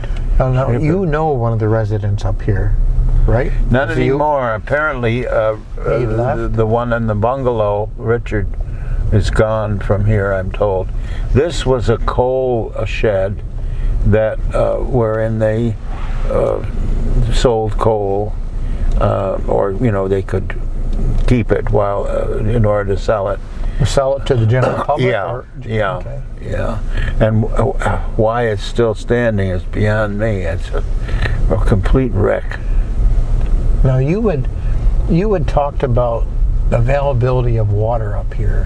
Yes. Of course, the railroad always needed lots of water. Yes, and so that is a bit of a story because you're coming up in a minute here on the what they figured was the salvation of their water problem. They originally got the water from a spring up above on the other side of the road and brought it down, and it was put into the locomotives in a kind of a spigot, which is pictured in one of the pictures in my book. Which is a solution, this building here? Yes. And so, but that spring, there was a very dry year in 1909, I think it was, that the spring was faulty. They were demanding, the engines were bigger, they needed more water. So they tried to fix an emergency scene was, believe it or not, they put a pipe down to the creek, and there's a picture in the Antivia book of one of two little buildings where they had steam powered pump to pump the water up here. There was a big reservoir up here on the hill. The reservoir remains is still there. Oh, thank you. Thank you. There's remains. If you were to walk up in that wilderness, you'd see this cement reservoir. Originally, that's where the water came down from the spring. And then they tried for a year or two to pump this water up from the creek. That was not, as a result, a good solution. So that would have been only during the driest part of the year, yes. or was that year round? Well, that I don't know, but I assume probably it's dry. Well, then they decided to solve the whole problem by drilling a very deep well right here and put this pump out. There was a steam. It was a steam-powered pump. So we're talking about this further house? Yes, this cement. This? Yep. Yeah. Over here? No, the cement building. Yeah, that one. Mm-hmm. Well, I don't know what that thing is. This is a modern. Yes, I don't know what it was. It is now, but that cement, there's a date up in the peak of it there somewhere. The railroad always dated everything, including this bumper block down here. That's got a date on it because there was a siding in here. They had a bumper. They had a wooden bumper there, and one day a car got loose and went through the wooden device, and because the train station was just north of there. So they decided to put these bumper blocks in here, which are, because there were two sidings on either side. So the station was across the road? No, right down straight ahead. Okay. Ahead of that bumper, see that cement?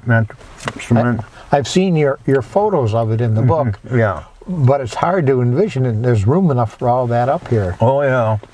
So now I can imagine you being a boy living down the road, walk the tracks. Oh, yeah. A lot. Well, I did.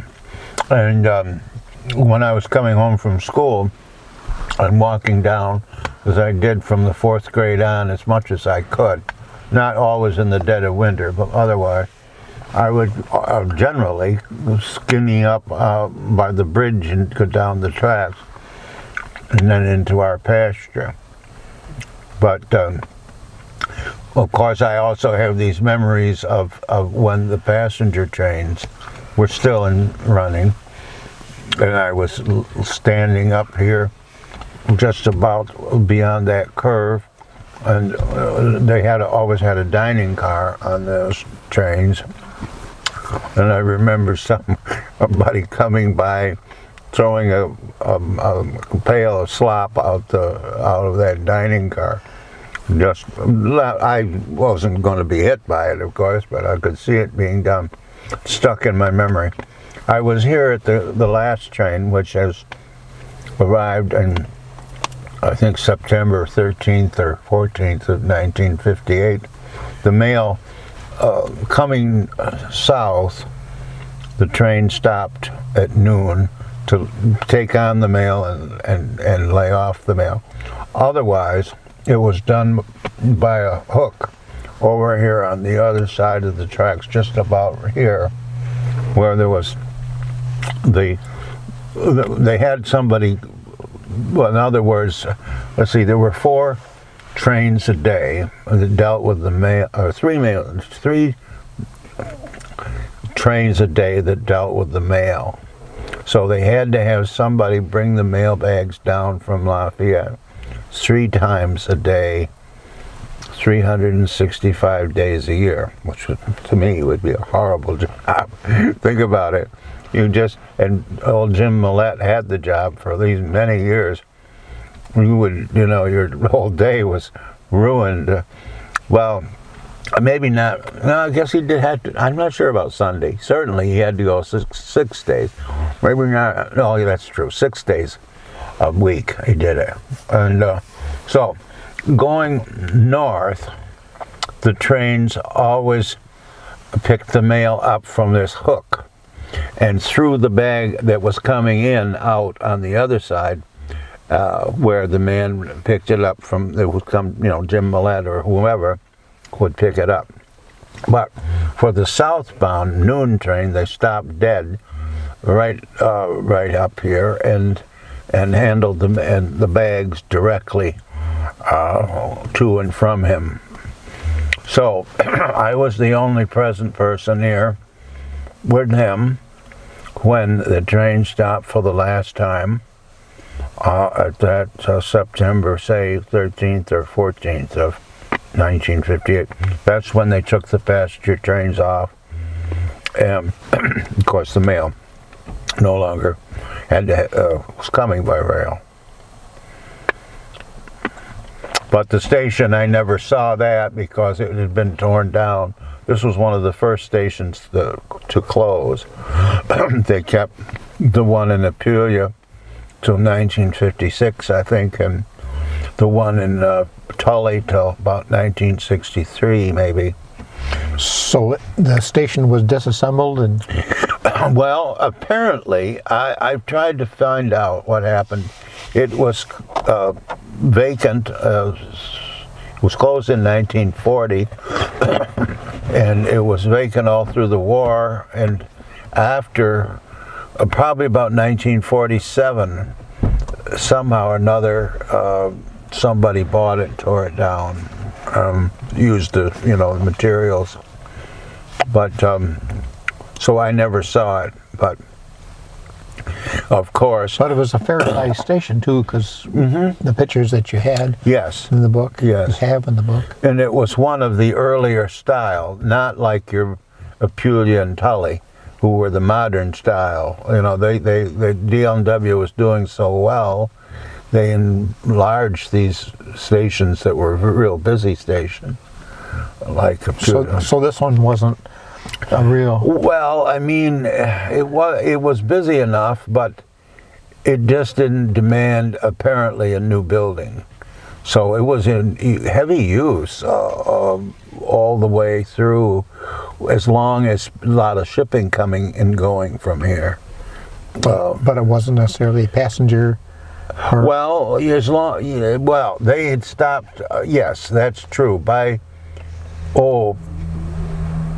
Certainly by the 30s, it was stopped. The train would stop by demand. If the agent saw had a customer, he could flag it to stop. No kidding. But Or somebody on the train could say, "This is my stop." yes, and then and so, but that just didn't happen at all after. Well, Sylvia Shoebridge told me that when she was a little girl of about 10, so she was born in 21, I think, and so this would have been about 31. Her mother, she lived with her aunt in Philadelphia, and the aunt put her on the train. She had to change trains to come on up to Binghamton on this line. And so the train would have probably been that evening northbound late afternoon train in the winter or fall. It would be dark and whatever.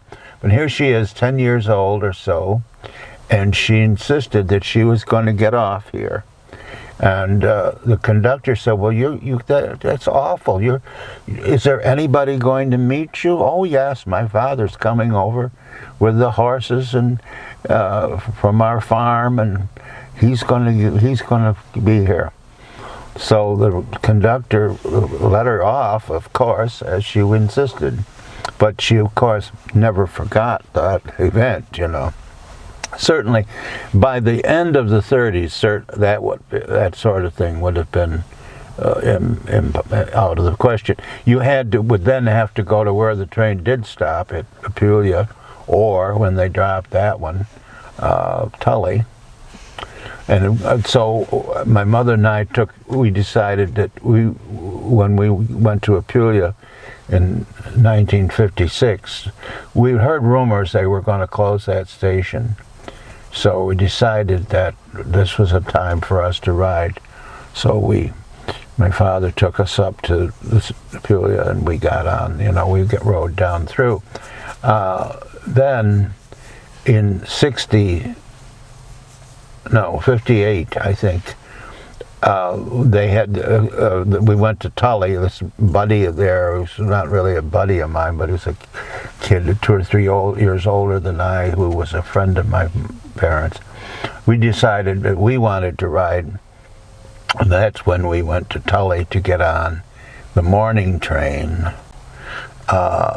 there, and then we came home on the bus, on the Greyhound bus. But And you got on in Tully, you went to Syracuse? yes, Yep. yes, and that's where I tell my story about Hector Woodford getting on with us in Tully and getting off in Apulia. Yeah. Because he was living in the old chair factory at some of the time. Is that it? Yeah. Yeah. And they said he carried his little basket, and everybody wondered what was in this little basket, but he carried it wherever he went. Probably his camera, because he was quite the photographer. So So we should. You want to talk about the creamery? Well, Yeah. that, as I look at it now, I'm amazed at the condition of it, because that closed in 1967, I think. So that got to the stage of bulk milk, or did? Yes. Okay. Yes. The Cooperdale Dairy Company, which owned it, and they shipped their milk to Skaneateles Junction, took it over there in a McBride truck. Is this being recorded or not? Yep. No. Okay. He can hear us through his Oh. headphones and everything. So. Okay. So anyway, So our starting date is for this 1896, and its end is 1967. and the number of farmers that would have participated. You had told me an astounding number. Yes, it's all in the Onontivia book, the numbers, because they kept reaching out. I mean, as you know, it started pretty much with just Lafayette farmers. Then gradually, they were able to get all over the place around it. We even had. Weren't they limited though on how much they could take in, or? Well, they must have been Somehow. They had to be adequate because they had these huge. Cooperdale Dairy, when they bought it in 1937 or so, they modernized everything. They put in these big, huge tanks where the milk could be held. In fact, it's still up there because it's impossible to get it out. That's. Do you remember backing in with a truck with your father and taking the cans off the truck? Yes. Yeah. So they had the rollers to take the cans. Yes, and that's everything? right. We pulled up on the upper side, set the cans off. The rollers brought it in. It was dumped almost immediately. Went through a little door on the upper side where it was dumped. And then it went into this huge tank, which these people have made into a bedroom there, I guess, the tank. There's a picture, there was a story in the paper about them, where they're showing their sleeping quarters inside the tank. So you remember the cans coming out all washed and hot, Yes. tipped upside down? Yes. Yeah. Yes, all of that I remember very well, because my father would pull ahead a little bit so the next guy could let his, set his off. But it was all going to happen damn quick, and he made sure that this was going to happen damn quick. Now get it over there. He's telling me, don't be looking around. Just The cans are pretty hot though, too, to handle. Yeah. Well, How many cans were you bringing? Ooh, gee. Oh, God. I don't know. Of course, there was milk besides your own family. Yeah. Isn't that funny? I can't remember that exactly. I mean, of course, it was a high point in the fall and winter. Gee, I wish I could say. By that point, They fit in the truck though. yes. So he had a little rack truck. It was a little bit bigger than it was bigger than a then a pickup box. pickup. Yeah. So we must have had 20. I should think, morning and night. It would have to be at least 20. You weren't bringing milk up twice a day. No, Oh. no, because he had a good cooler, and his original cooler was cooled by spring water, brought from our spring, but that was outlawed somewhere along the line there. They kept changing the rules. So we had to go to. You had to go electric to refrigeration yes. system. So we got a new cooler, and let's think about how many cans you could fit in one of those coolers. That'll tell us. They couldn't have been more than 12, would you say? 12 would be a lot of space, but the thought of lifting those cans up out of the cooler, Yeah, I know. We went to bulk milk. I was 12, and up until that time it was my job to roll the can, but I couldn't pick them up and put them in the cooler when they were full. when they're full, but I could roll them next to the cooler. Yes, somebody else could set them in. Everybody else had to pick them up out. Yes, I know it. It was labor-intensive farming, wasn't it? Yeah. Yeah, they thought nothing of it, really. It was part of their My life. father tells about his father used to store his cans down in the well, and he would lower them down on a rope. Each can had its own rope, and then he would pull them back up and out to take them to the creamery. Yes. So it's hand over hand, you know, whether he had the cans totally To keep full or it cool, cold, and yeah. So back-breaking work. Yeah, So. that's for sure. Well, this is very interesting because I haven't been up here in a long time. I've always wanted to drive this road, but never felt that I would take the time to do it. So Yeah. and the location back there, just amazing Yes, that they're shoehorned in. And yes, and of course, when there's none of this overgrowth, as we can tell from the pictures in the book, that you could look all the way across. it wasn't because this was tilled below us. It might have been pastured. Pastured, yeah. And up above, as you can see in those pictures, where it was tilled, practically all the side hill up there.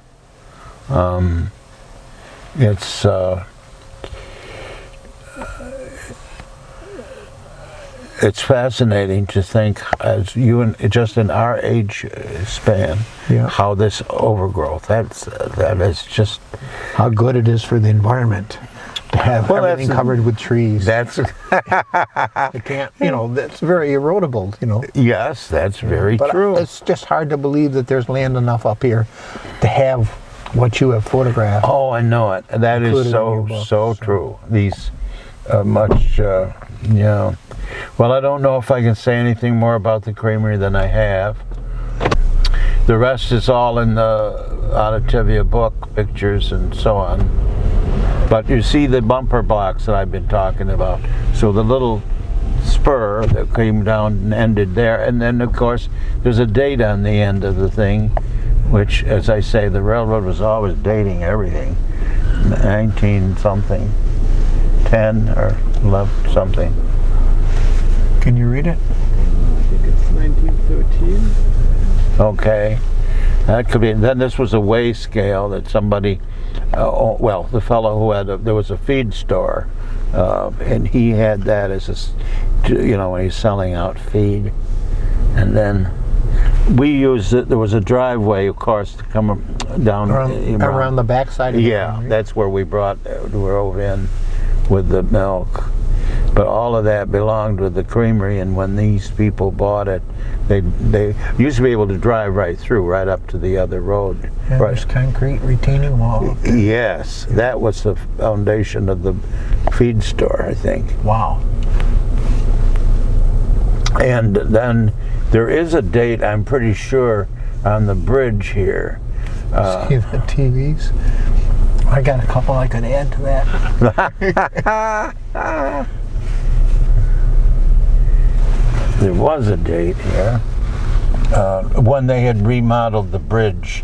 Now, Uncle Harvey Dodge was supposed to have built the original bridge here. But this, of course, was greatly altered by the railroad. The thing is, when they first started, the railroad was in terrible shape. They had when they were building it, they ran out of money, and so they cut every corner they could until they got on their feet. So there was no bridge here. At all? At first, no. The first several years until after the Civil War, maybe. It would have been after. So they crossed at grade, right up here. Where we saw that there? Yeah. And went steep down. So this wasn't a road here No. that came right through. Well, the old original state road did come right through where it does where this is now, except the railroad didn't build their bridge at that time for whatever, and I believe the reason was because they were so short on money. So they had all of the roadway cross at a grade level and then go steep down, and came out right by Bush's hen house. Wow. Down below. Now that is amazing to me, but that's what the Bushes remembered, and that is, I'm sure. That was that costly to. And then, yes, and very soon they would have had to do this because it was not satisfactory, as you can imagine, the steepness of getting down for all the traffic on the road here. And you can see where this hillside where they had taken and cut away that much. Yes, they enlarged. Yes, that they added when they added this. Extra line of track along this side. It came. So there was an extra line? Yes, yeah. Okay. It went from directly back of our house all the way up through, and they chopped off the lower part in 1964. But they kept the upper part because they still had a car or two of feed coming in. Oh, he's going to want to change it. They still used, would get a car in from Palmer's for Palmer's Mill, or maybe a lumber or something. So they didn't rip up the upper end of that. That would, according to Leo Crow, the agent, it was 96. It would hold 96 cars in the length of it, the full length of it. Yeah. Do we want to go back to Route 20 and come this way? Well, why don't we just turn and go back to 20? Yeah. Yeah. I didn't know if you could shoot some of the barn. We have aerial photographs and beautiful etchings of the barn complex here. So it'll help us understand the ruins. Yeah. Yeah. Highway takes care of trees and everything. You'd think, you would think, wouldn't you? Yes. Would clean it up? You would, yeah. Yeah.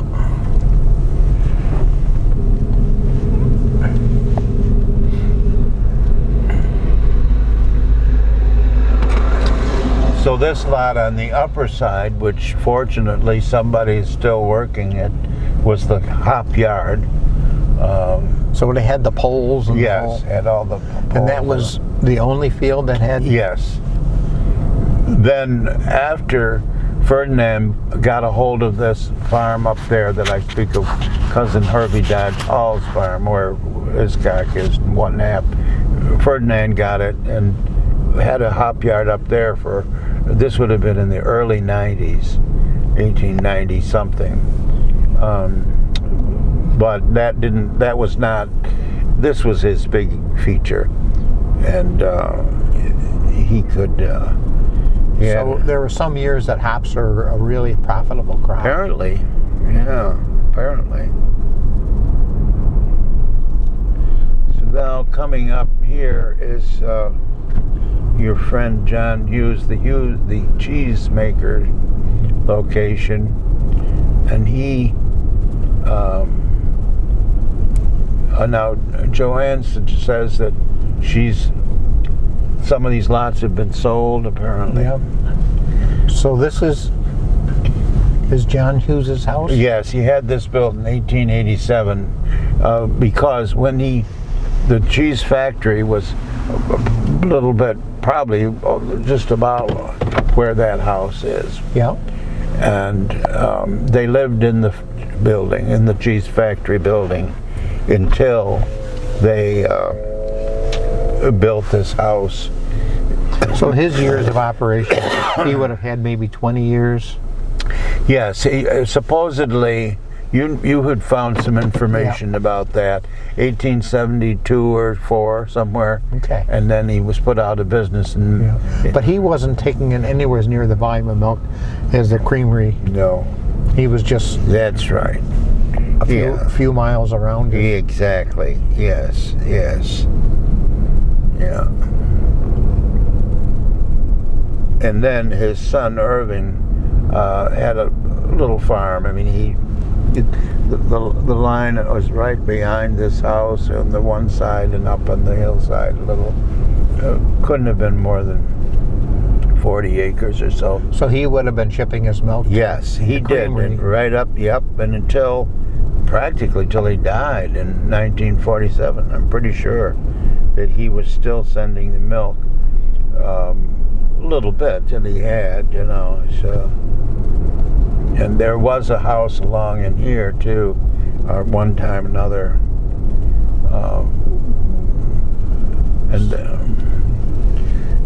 Okay.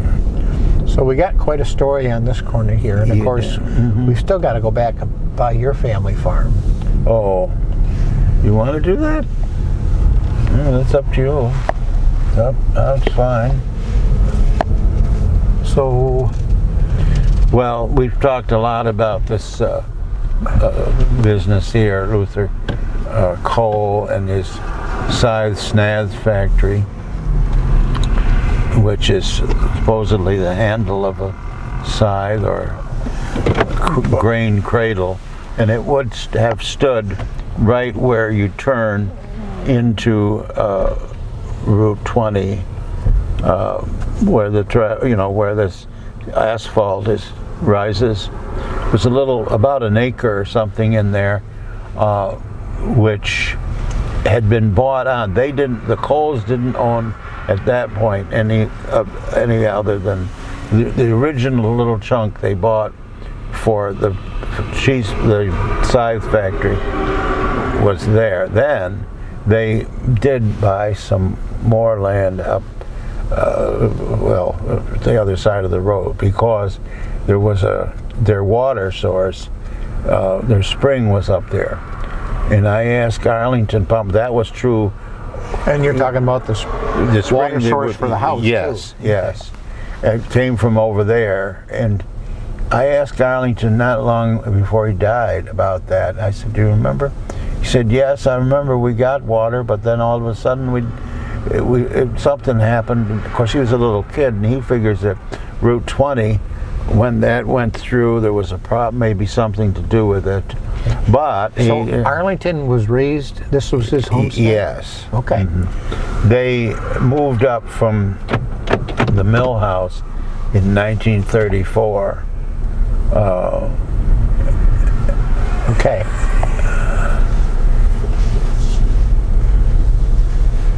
So all the boys, the mill boys, are all raised here then.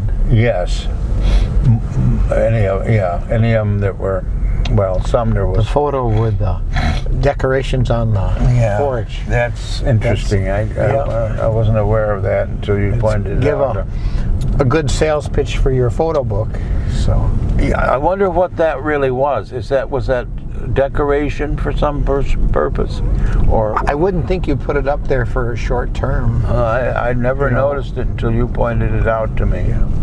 But it's about a 50-acre farm, and it had been. There was a barn there. So that was This piece. the Cole farm. Yes. So they had occupation other than the Yes. side handles. Yes. They had some farming going on there, and there was the barn that Arlington pulled down, where he actually he had cattle in his own time.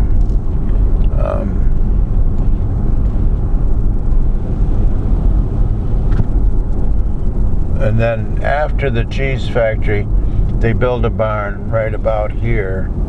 1906 was the date on the barn, and the Bush's property line, they said the barn was built 2 feet on Bush's property, but That was the one where... And John wasn't involved with. No, he was. It was Irvin, the son, that was involved with that.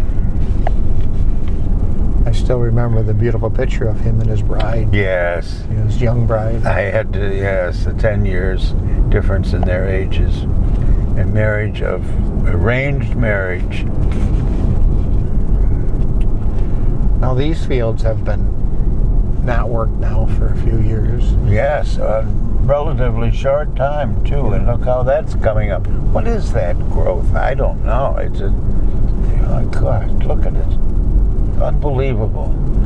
But we're told by the DEC that that's very valuable habitat for the harrier hawk, much better than this green field over here. Really? Yes. Well, that was holding up your Yes. the hawk. Yes. Well, the roof is still on the hop house for now, anyway.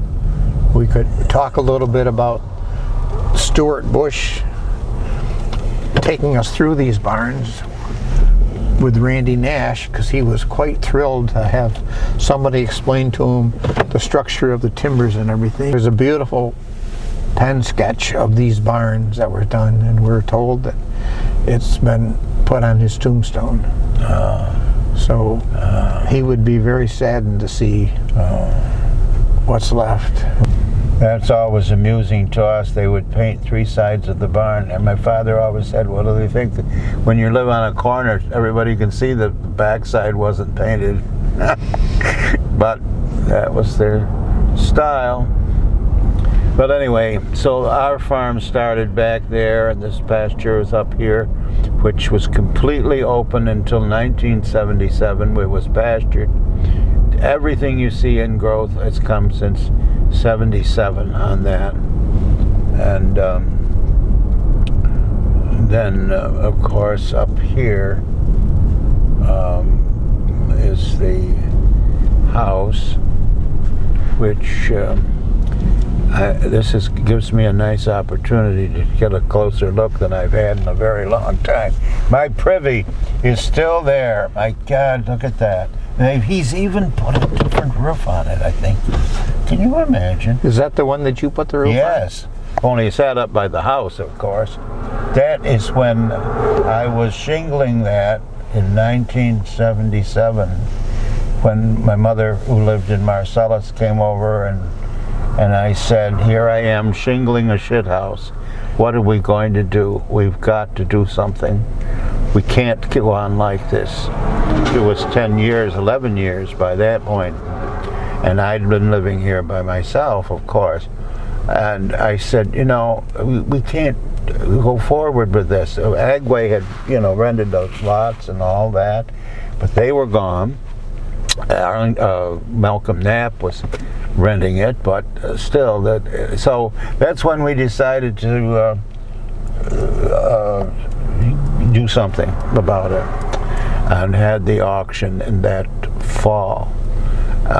Your father had been dead for 10 years, 11 years. And then after the house auction and all my collections and all this stuff, the auction began at 10 o'clock and ended at 3 in the afternoon. And it was, it was an awful lot of stuff here.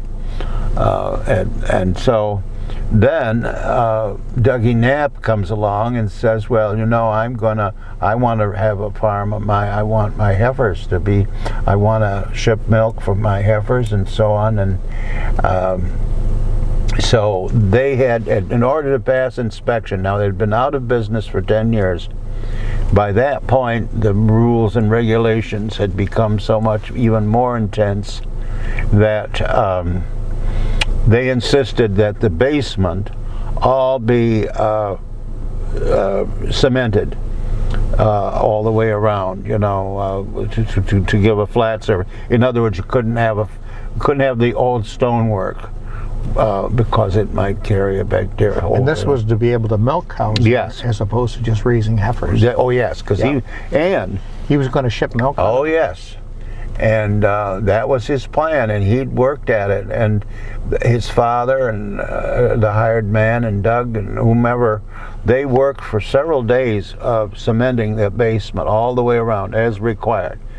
The milk house was put back up in good shape, ready to have a bulk tank put in again, because Agway had used the new milk house as their, you know, their Office and chemical all the storage. chemical and all of that sort of I'm thing. going to move ahead and park over here. Yeah.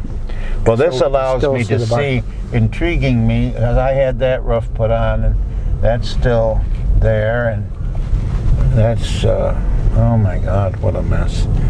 Look at this, honest to God. He's doing better than a lot of people do with their old barn. Well, at least it's still standing. Yeah. That is, and he has, this is a new shed. My father's shed he tore down and built this one over. Yeah. But anyway, the one thing, that a lot of things are intriguing to me about this, the doors were beautiful, beautiful doors. They were all coved and dovetailed and whatever. He took them off. And why? And put these plastic things up or whatever they are. I never could understand that, why he did it. Now, I am glad to see that they put a new roof on there sometime in recent years. Yep. Of course, he's been here for 45 years now. Yeah. Our last roof that was put on in '62. So he has done that. That means it'll last a while, won't it? Now, your barn was really very interesting because it got one of the earliest silos.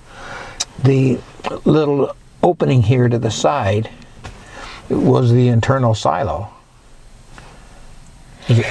That's right, and of course, and it went originally all the way back. It was 30 feet wide, and however long, and then that you can see right there where that line comes, you know, that board comes down. That would be the width. I don't know, what would you call it? Maybe 8 foot wide. Probably, yeah. So, well, they very soon discovered, almost immediately, that the insulage was too big a space. Yeah. So they divided it into two silos. The back side you filled from the back side, and the front side from this right here. That was done by Willers way back, and I think they put that silo up in about 1898 or 9 somewhere. Just about the time they started milking year round and I would say taking milk to the creamery. That's right. And all those things. So. Yes, that's right. Yes, and then this barn over here had been on this level. The front of it was kind of for wagons and so on. Although my father always filled it all the way through. You know, with hay and so on.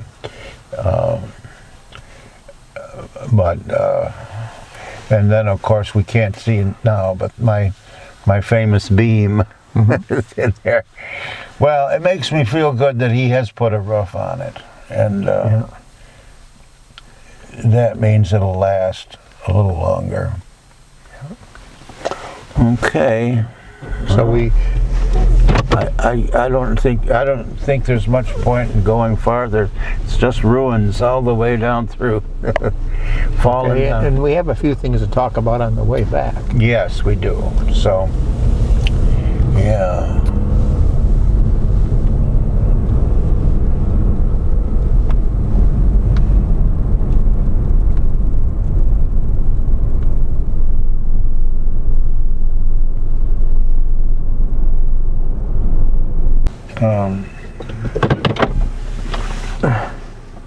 Of course, Lafayette has, if I'm not mistaken, nobody shipping milk That's right.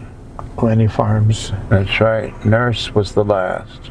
Yep. And this was once a dairy farm, and the owners have changed occupations.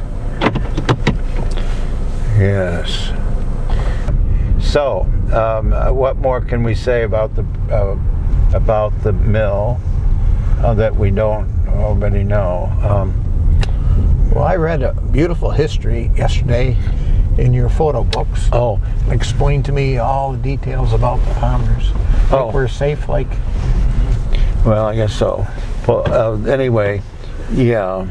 Well, in the photo book, there's a barn right here, which was kind of a spot where farmers could pull in their horses in the wintertime if they were involved at the mill or somewhere.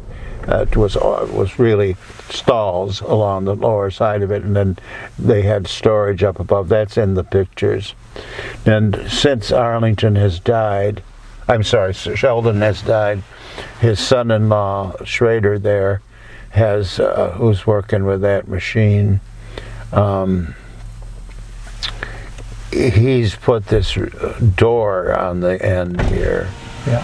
So what we're looking at here is known to me as the Palmer Mill, which was a grist mill, a sawmill, and a cider press. Yeah. For 141 years, Palmers were here in business. Powered by the Butternut water power from the Butternut Creek. There was the original power source, and then of course they incorporated some gasoline powered engines as they needed later on. This was advanced to a turbine mill.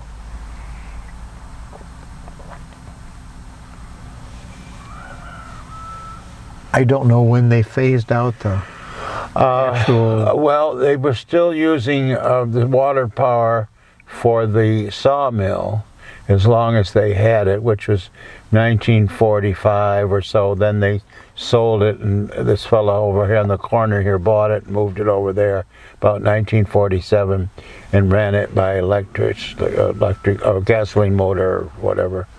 But they could use it. J.D. Palmer, the father, was very reluctant to. He wanted to see the water power preserved, just because he'd always done so. You know, and they had all. First of all, it was a really big deal when his father put in the much enlarged the turbine system and all the cement work that went into a huge amount of work. To build the cement features of the thing that in back of the mill. So J.D.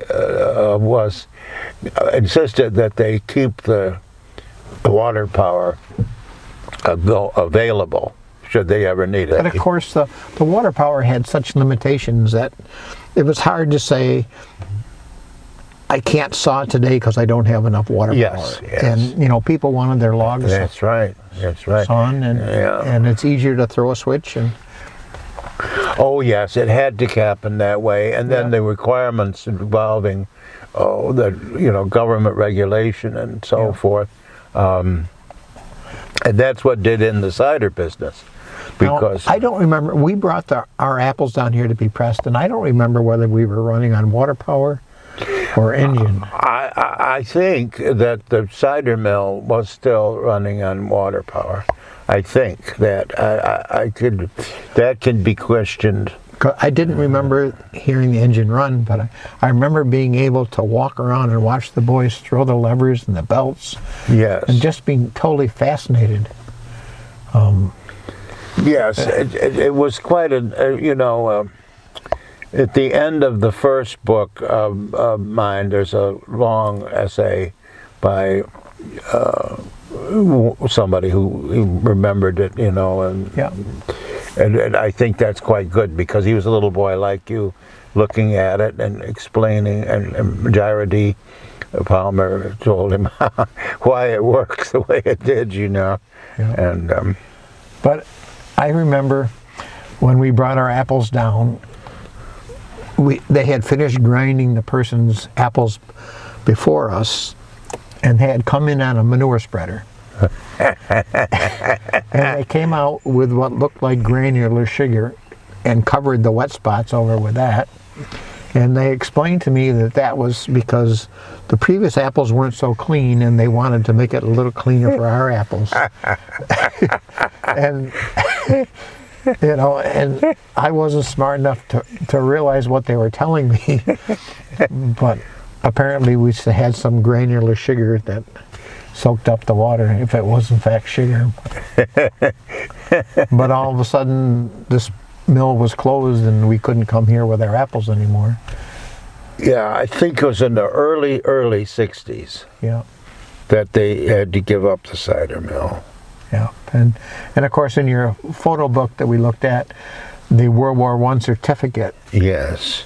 where all wheat was being rationed and it had to all be sold to the government, but yet farmers were allowed to have wheat milled for their own family use and not to be milled and sold to anybody else. And there was a certificate of authorization for the farmers. That was quite amazing, that the impact of World War I. Yes, certainly was. And I think my understanding is that Girardi had not been in the habit of making flour for quite some time. But during the war, he did, because of this great, demand for it and regulation of it. But still, and I had not known, and J.D. told me about how the way he put it was, we made the wheat flour during World War I. Well, I never thought about it until I was given that certificate that's in the, Yeah. Now we need to talk a little bit about Avery being a minister, Yeah. and for him traveling from this location to Apulia Yes. to preach at the churches that no longer exist in Apulia. That's right. You can visualize that coming up your road, up past your house, to drive for him to drive up there In to. his horse and buggy. Yep. And yeah, I put in this latest book how he started out at getting $3 a week, but later he cut back to $2 a week. So, and of course, laborers were working for $1 a day Yes. at that time. So he was probably feeling pretty well. Of course, he was quite elderly at that point. He retired he never preached outside of, well, he lived 2 more years, I guess, after he gave that church up. But, yes, he's always been an interesting personality to me because of his wide variety of interests. Being the original purchaser Yes. of this mill. And I assume he did that principally for his son's purpose. I mean, his son was 18 at the time. Yeah. Or 17, no, 1848. God, his father was born in 1848 and died, and they came here in 62, so Yeah. 12, 14, whatever he was. In Civil War time, too. Yes, that's right, right. And the fact that he was really well-known locally as a surveyor. Stuart Bush ended up with his surveying equipment, for example, and his other talents. I mean, he was always a remarkable personality, apparently. And this, of course, was his house.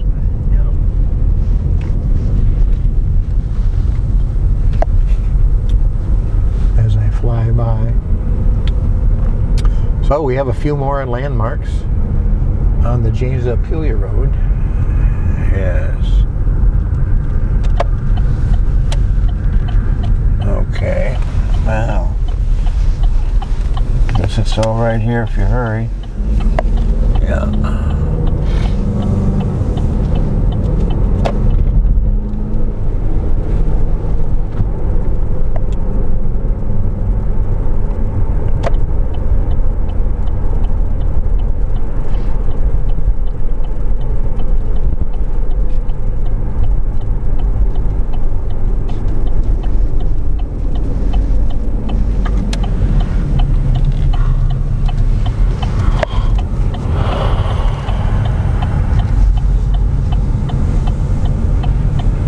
This is the other brick house, supposedly the companion to the one on the other side, the hills, and said to be built in 1810 as well.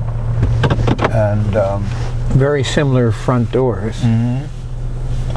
yeah, their addition was to the back, whereas over there the addition was to the left, the kitchen wing, so to speak, that would have been built on later. This is pretty well covered, but many times, written up. But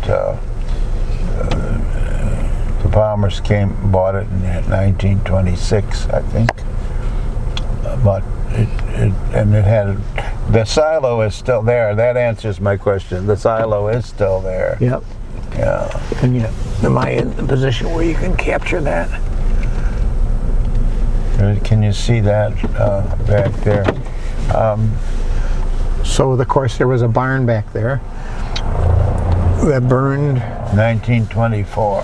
and left the silo. The silo was the tile silo that the one on our farm was stamped 1916. That was about the time period for those tile silos.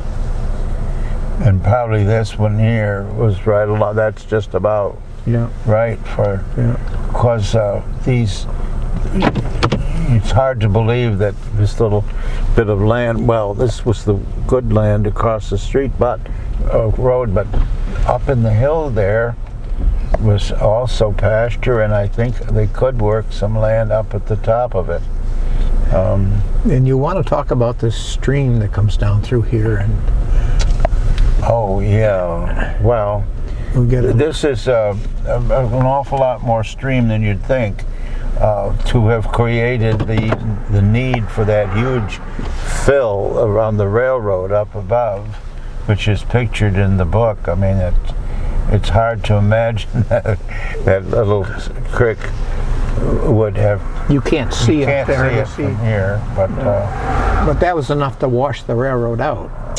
yes, and which it did in 1865 or so,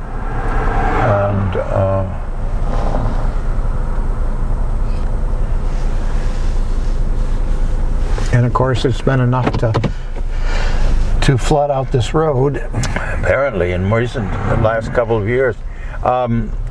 Yeah, this Solomon Owen was 1793. He was the second. He and his friend, I assume he was his friend, James Sherman, both arrived here at that time, 1793, and he settled here, and Sherman up above, which we'll pass in a minute, and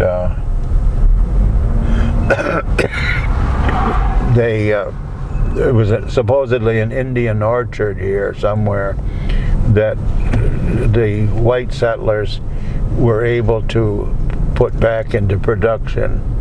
It was an old Indian orchard, probably when the Indians still lived up on Lafayette Road there. There was an Indian village called Tuiadasa up there, and it's noted on the sign of commemorating John Wilcox. But anyway, this Indian apple orchard was quite desired, and they got it productive, and they also made bricks because, as we've discussed, the bricks were the brick house, but they also made chimney brick for people building, for their chimneys. And then now we're up to another farm that was originally owned by, there was a roadway that went up right here where the driveway does go, but right straight along up through across the railroad at grade, and then it came out. It became what is now Holcomb Road up above. And the railroad wanted to get rid of these grade crossings wherever they could. So they required that this grade crossing be closed about 1894 or so. And that was the end of this road. But originally, the road, we went up a ways, and then there was sort of a road that went across into the back side of this farm over here, and that was all abolished by the 1820s. There's a record of when they closed the road, but that early. So that wouldn't have had anything to do with the railroad or anything? No, that was way ahead. Yeah. So I suggest that we kind of go right along. This is a good spot for you to not be lingering here, Mark, for the moment. Yeah. See, it's, kind of step on it if you would. So you're entering Sherman Hollow, though. Mm-hmm. Yeah. Okay. So, well, we've got a couple of houses here that were certainly here by 1850. These two, anyway. And then the schoolhouse, which was right here.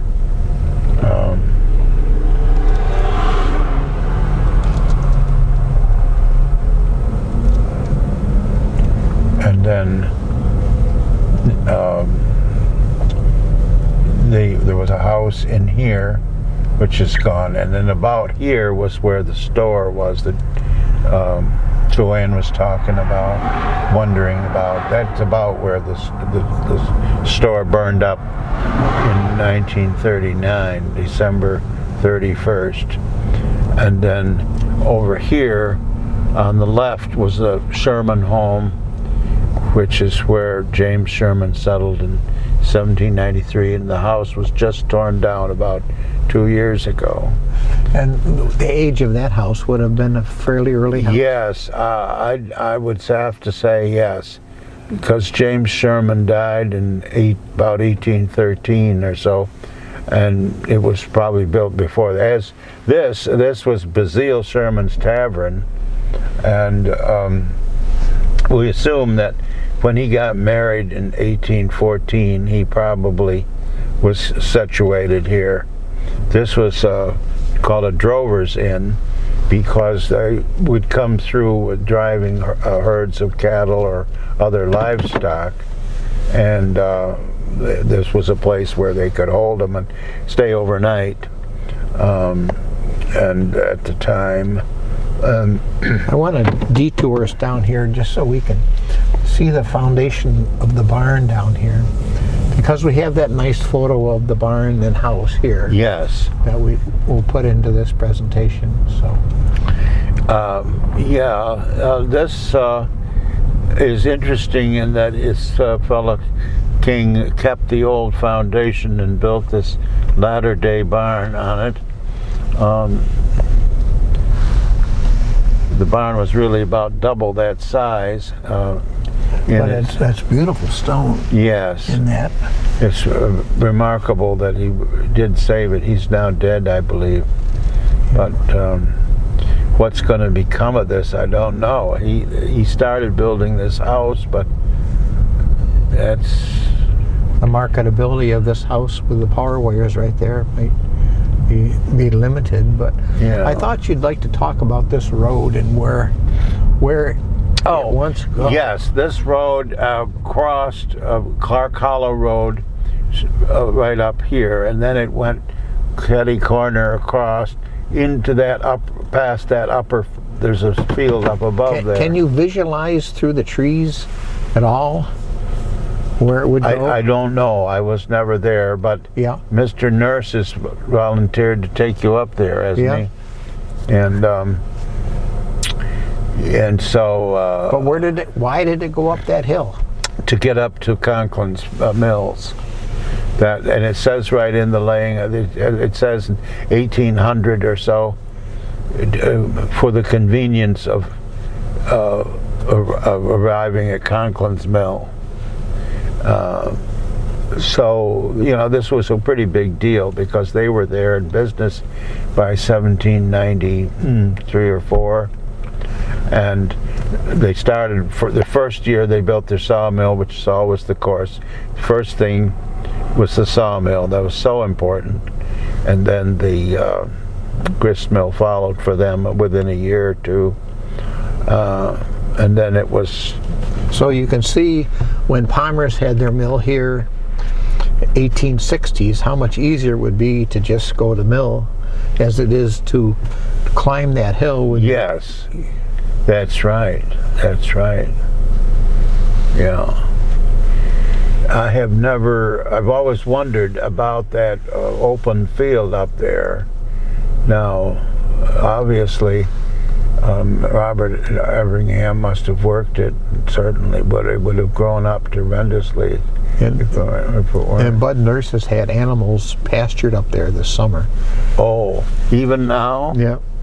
He has animals on the back side of the farm there. Oh. And he feeds them hay, and then they have access to the I see. So he does have some heifers. Yeah. And I don't know if he keeps those for Van Erden or whether it's his own private endeavor. I see. So, yeah. Well, it's very interesting. I've been learning as much about it as anybody else because I'm able to look closely. As you know, I know. When you drive by quickly, you don't see it. So a few more farms on the Janesville Peoria Road. Yeah. So this is kind of interesting to me to know what would be happening here, given that... I was hoping that he had descendants, but I don't think he did, as far as I know. I don't think he did.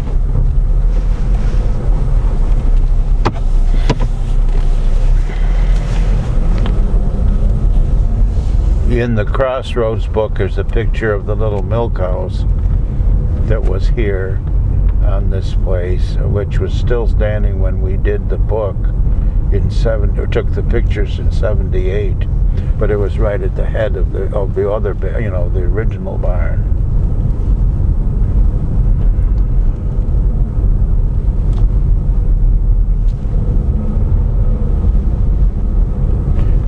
And he had extensive greenhouses back there.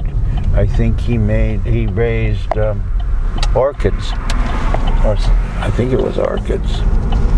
But this is the real surprise to me, to see this old house completely revisited.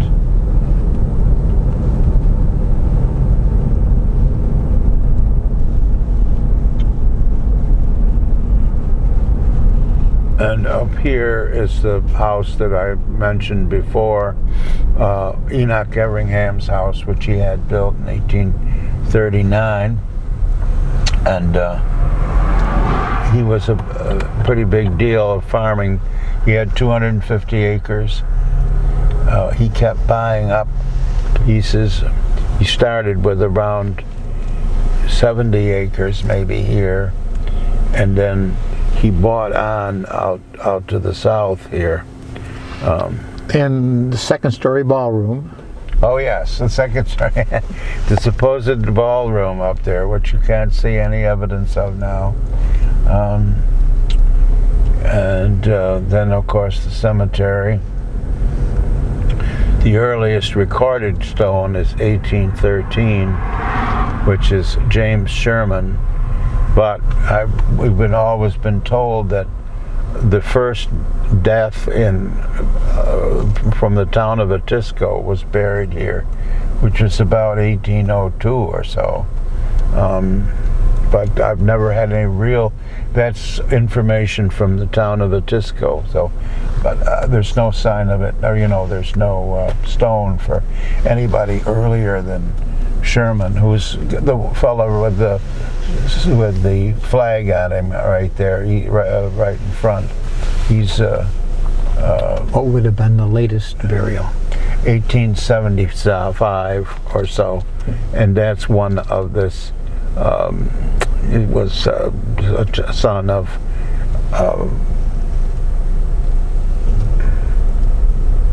but he sold it out to his nephew William Everingham, and he's the one that got $100 an acre, which was supposedly the highest amount paid for a farm in the 19th century. And then when this William Everingham died, he divided it up amongst 3 children. A son there, a daughter next, and then a piece of land over on this side that was laid off for another daughter, but later that was sold to join up with this. There was a house here with about 40 acres or so, 60 acres on the upper side, and that was owned at that point by the Kinney family. And then up here on the left was a little farm piece, which was kind of back of just along in there on the left side, where Celia Brewer was a girl growing up there. She was called a giantess in the newspapers because she was very, very tall, and all of the figures on her weight and her tallness are noted. I can't remember what they were, but she was in the sideshow of one of the circuses of the day.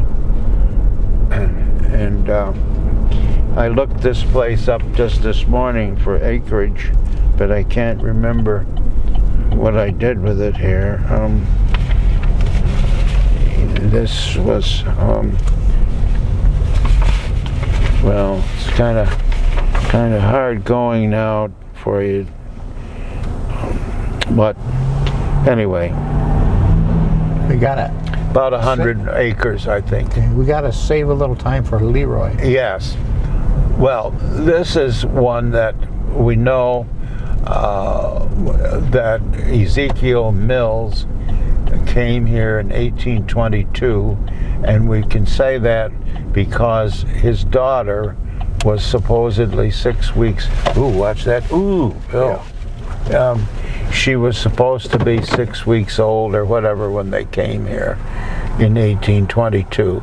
And now, 202 years, 202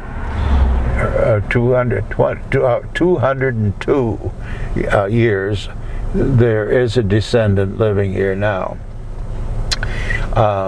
So this had, I just looked this up this morning, and I can't see what I did with the information. I think it was 180 acres at one time. But it was the next ownership was called John Mills, and he was the one. The son was in the Civil War, and they got word that he was very sick, and so the father went to Washington D.C.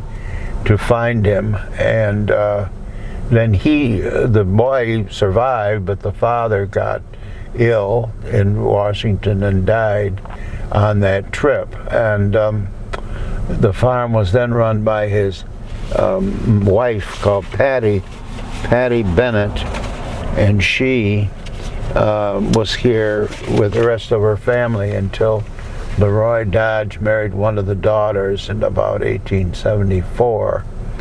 And then he was here for the rest of his life, which was up till 1937, I think. And there's quite a few barns down there. I see they're all fallen down now, haven't they? So, in our Irving diaries, we find that he's working here regularly, working on the house and working on the barns.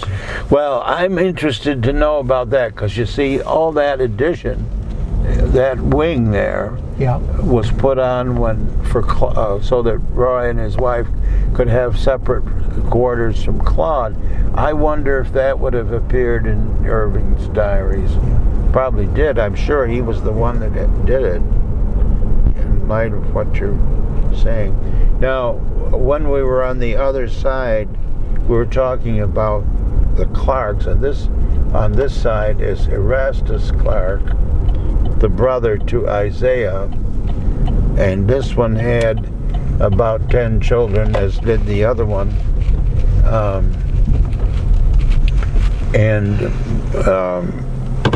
this is the farm that had the road that connected over all the way to the Clark Hollow, Yes. where the cemetery was located. And I'm thinking about it every time I come by, that I believe it went in just about where that modern house is. Yeah. What do you think? Yeah. And the reason I say that is the barn, there was a little barn there that I remember, which the doors on it faced the hay barn door faced that side road. Yeah. So, But there's no traces you travel along here no, of where it was. no, and really, this is beyond belief. Yeah. It's just amazing to me.